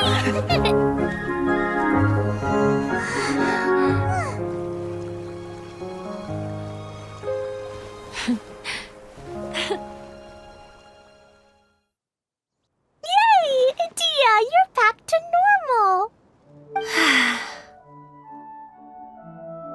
Everyone's praise and curious questions went to my head. I said so many things I'm so ashamed of, and I lost the courage to live on. Please don't say that. Yours was a noble wish. Yeah, and you weren't granting wishes for yourself. You did it for other people. I have friends like that too. Other people's hopes and dreams are what motivate them. They'll work tirelessly just to see them smile. If you ask me, that's one of the most noble things a person can aspire to. Please, no more praise. I'm really not comfortable with it. It makes me feel so ashamed. Someone like me doesn't deserve so many people's praise. It's like I'm dreaming. Well, at least the domain is fixed now, and all the components are back in place. What's the matter, Klee? I suddenly have loads and loads of more wishes. I want to ride the choo-choo cart again and look down from up on top of the big wheel. Is there a way to get up on top of the wheel, Edea? There is a way, but there's only space for a very few people. That's okay. I can go up by myself. But it'd be more fun with Miss Honorary Knight. Are we sure about this? It's so high. What happens if we fall off? Well, yeah, but Paimon's just worried for you. Don't worry, I'll be there to make sure no one falls off. I haven't been up there in a long time myself.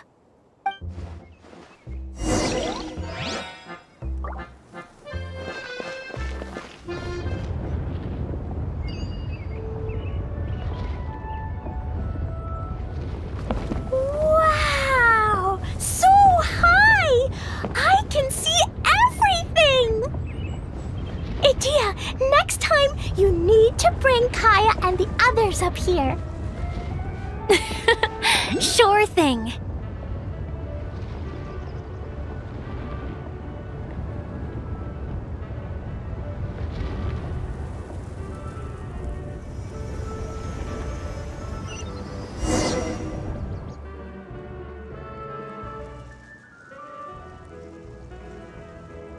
Whenever people have to leave this domain, I like to come up here and spend some time alone after I've seen them out. They're always overjoyed when they first arrive and start bringing their imaginations to life. But once they realize that they can't take anything home with them, they get upset. Some of them can't bear to leave. Others regret ever setting foot in this place. Do you ever get sad, Edea? I feel lonely at times, but not sad. A lot of people destroy everything they created before leaving, but some don't, like the residents you met. Before they left, they asked me to make replicas of themselves using hydro-eidolons. Then they tasked these replicas with maintaining everything they built here, as if this was their way of keeping their dreams alive. That's beautiful. Yeah, I don't know how they're faring in the outside world, but just the thought that one day they might achieve their dreams and live on the outside just as their counterparts do in here, that's enough to make me happy. It feels like I'm here waiting for them in the future, where they've achieved everything they wanted. Really? I just think that every dream, every wish is like a flame in a bottle. Whether someone is still working towards their dream or living it already, as long as whenever they think back to that spark of light within them, it still makes them smile fondly. That's all it takes. Well, I feel super happy right now. Then I guess I finally paid Alice back after all these years. Funny to think I've been in the middle of a desert this whole time. It's just a giant muddy swamp to me. Time for Paimon to give you a nickname! Mud Fairy! Watch out for Edea the Mud Fairy! How dare you mock me! Roar! I'll gobble you up in one mouthful! I'm still embarrassed to have shown you my uglier side, but I'm glad the Veluriam Mirage is up and running again. This place is going to be bustling with activity again soon enough. I hope you'll take some time to enjoy yourselves. Yep, I want to get everyone together for one last ride on the choo-choo cart.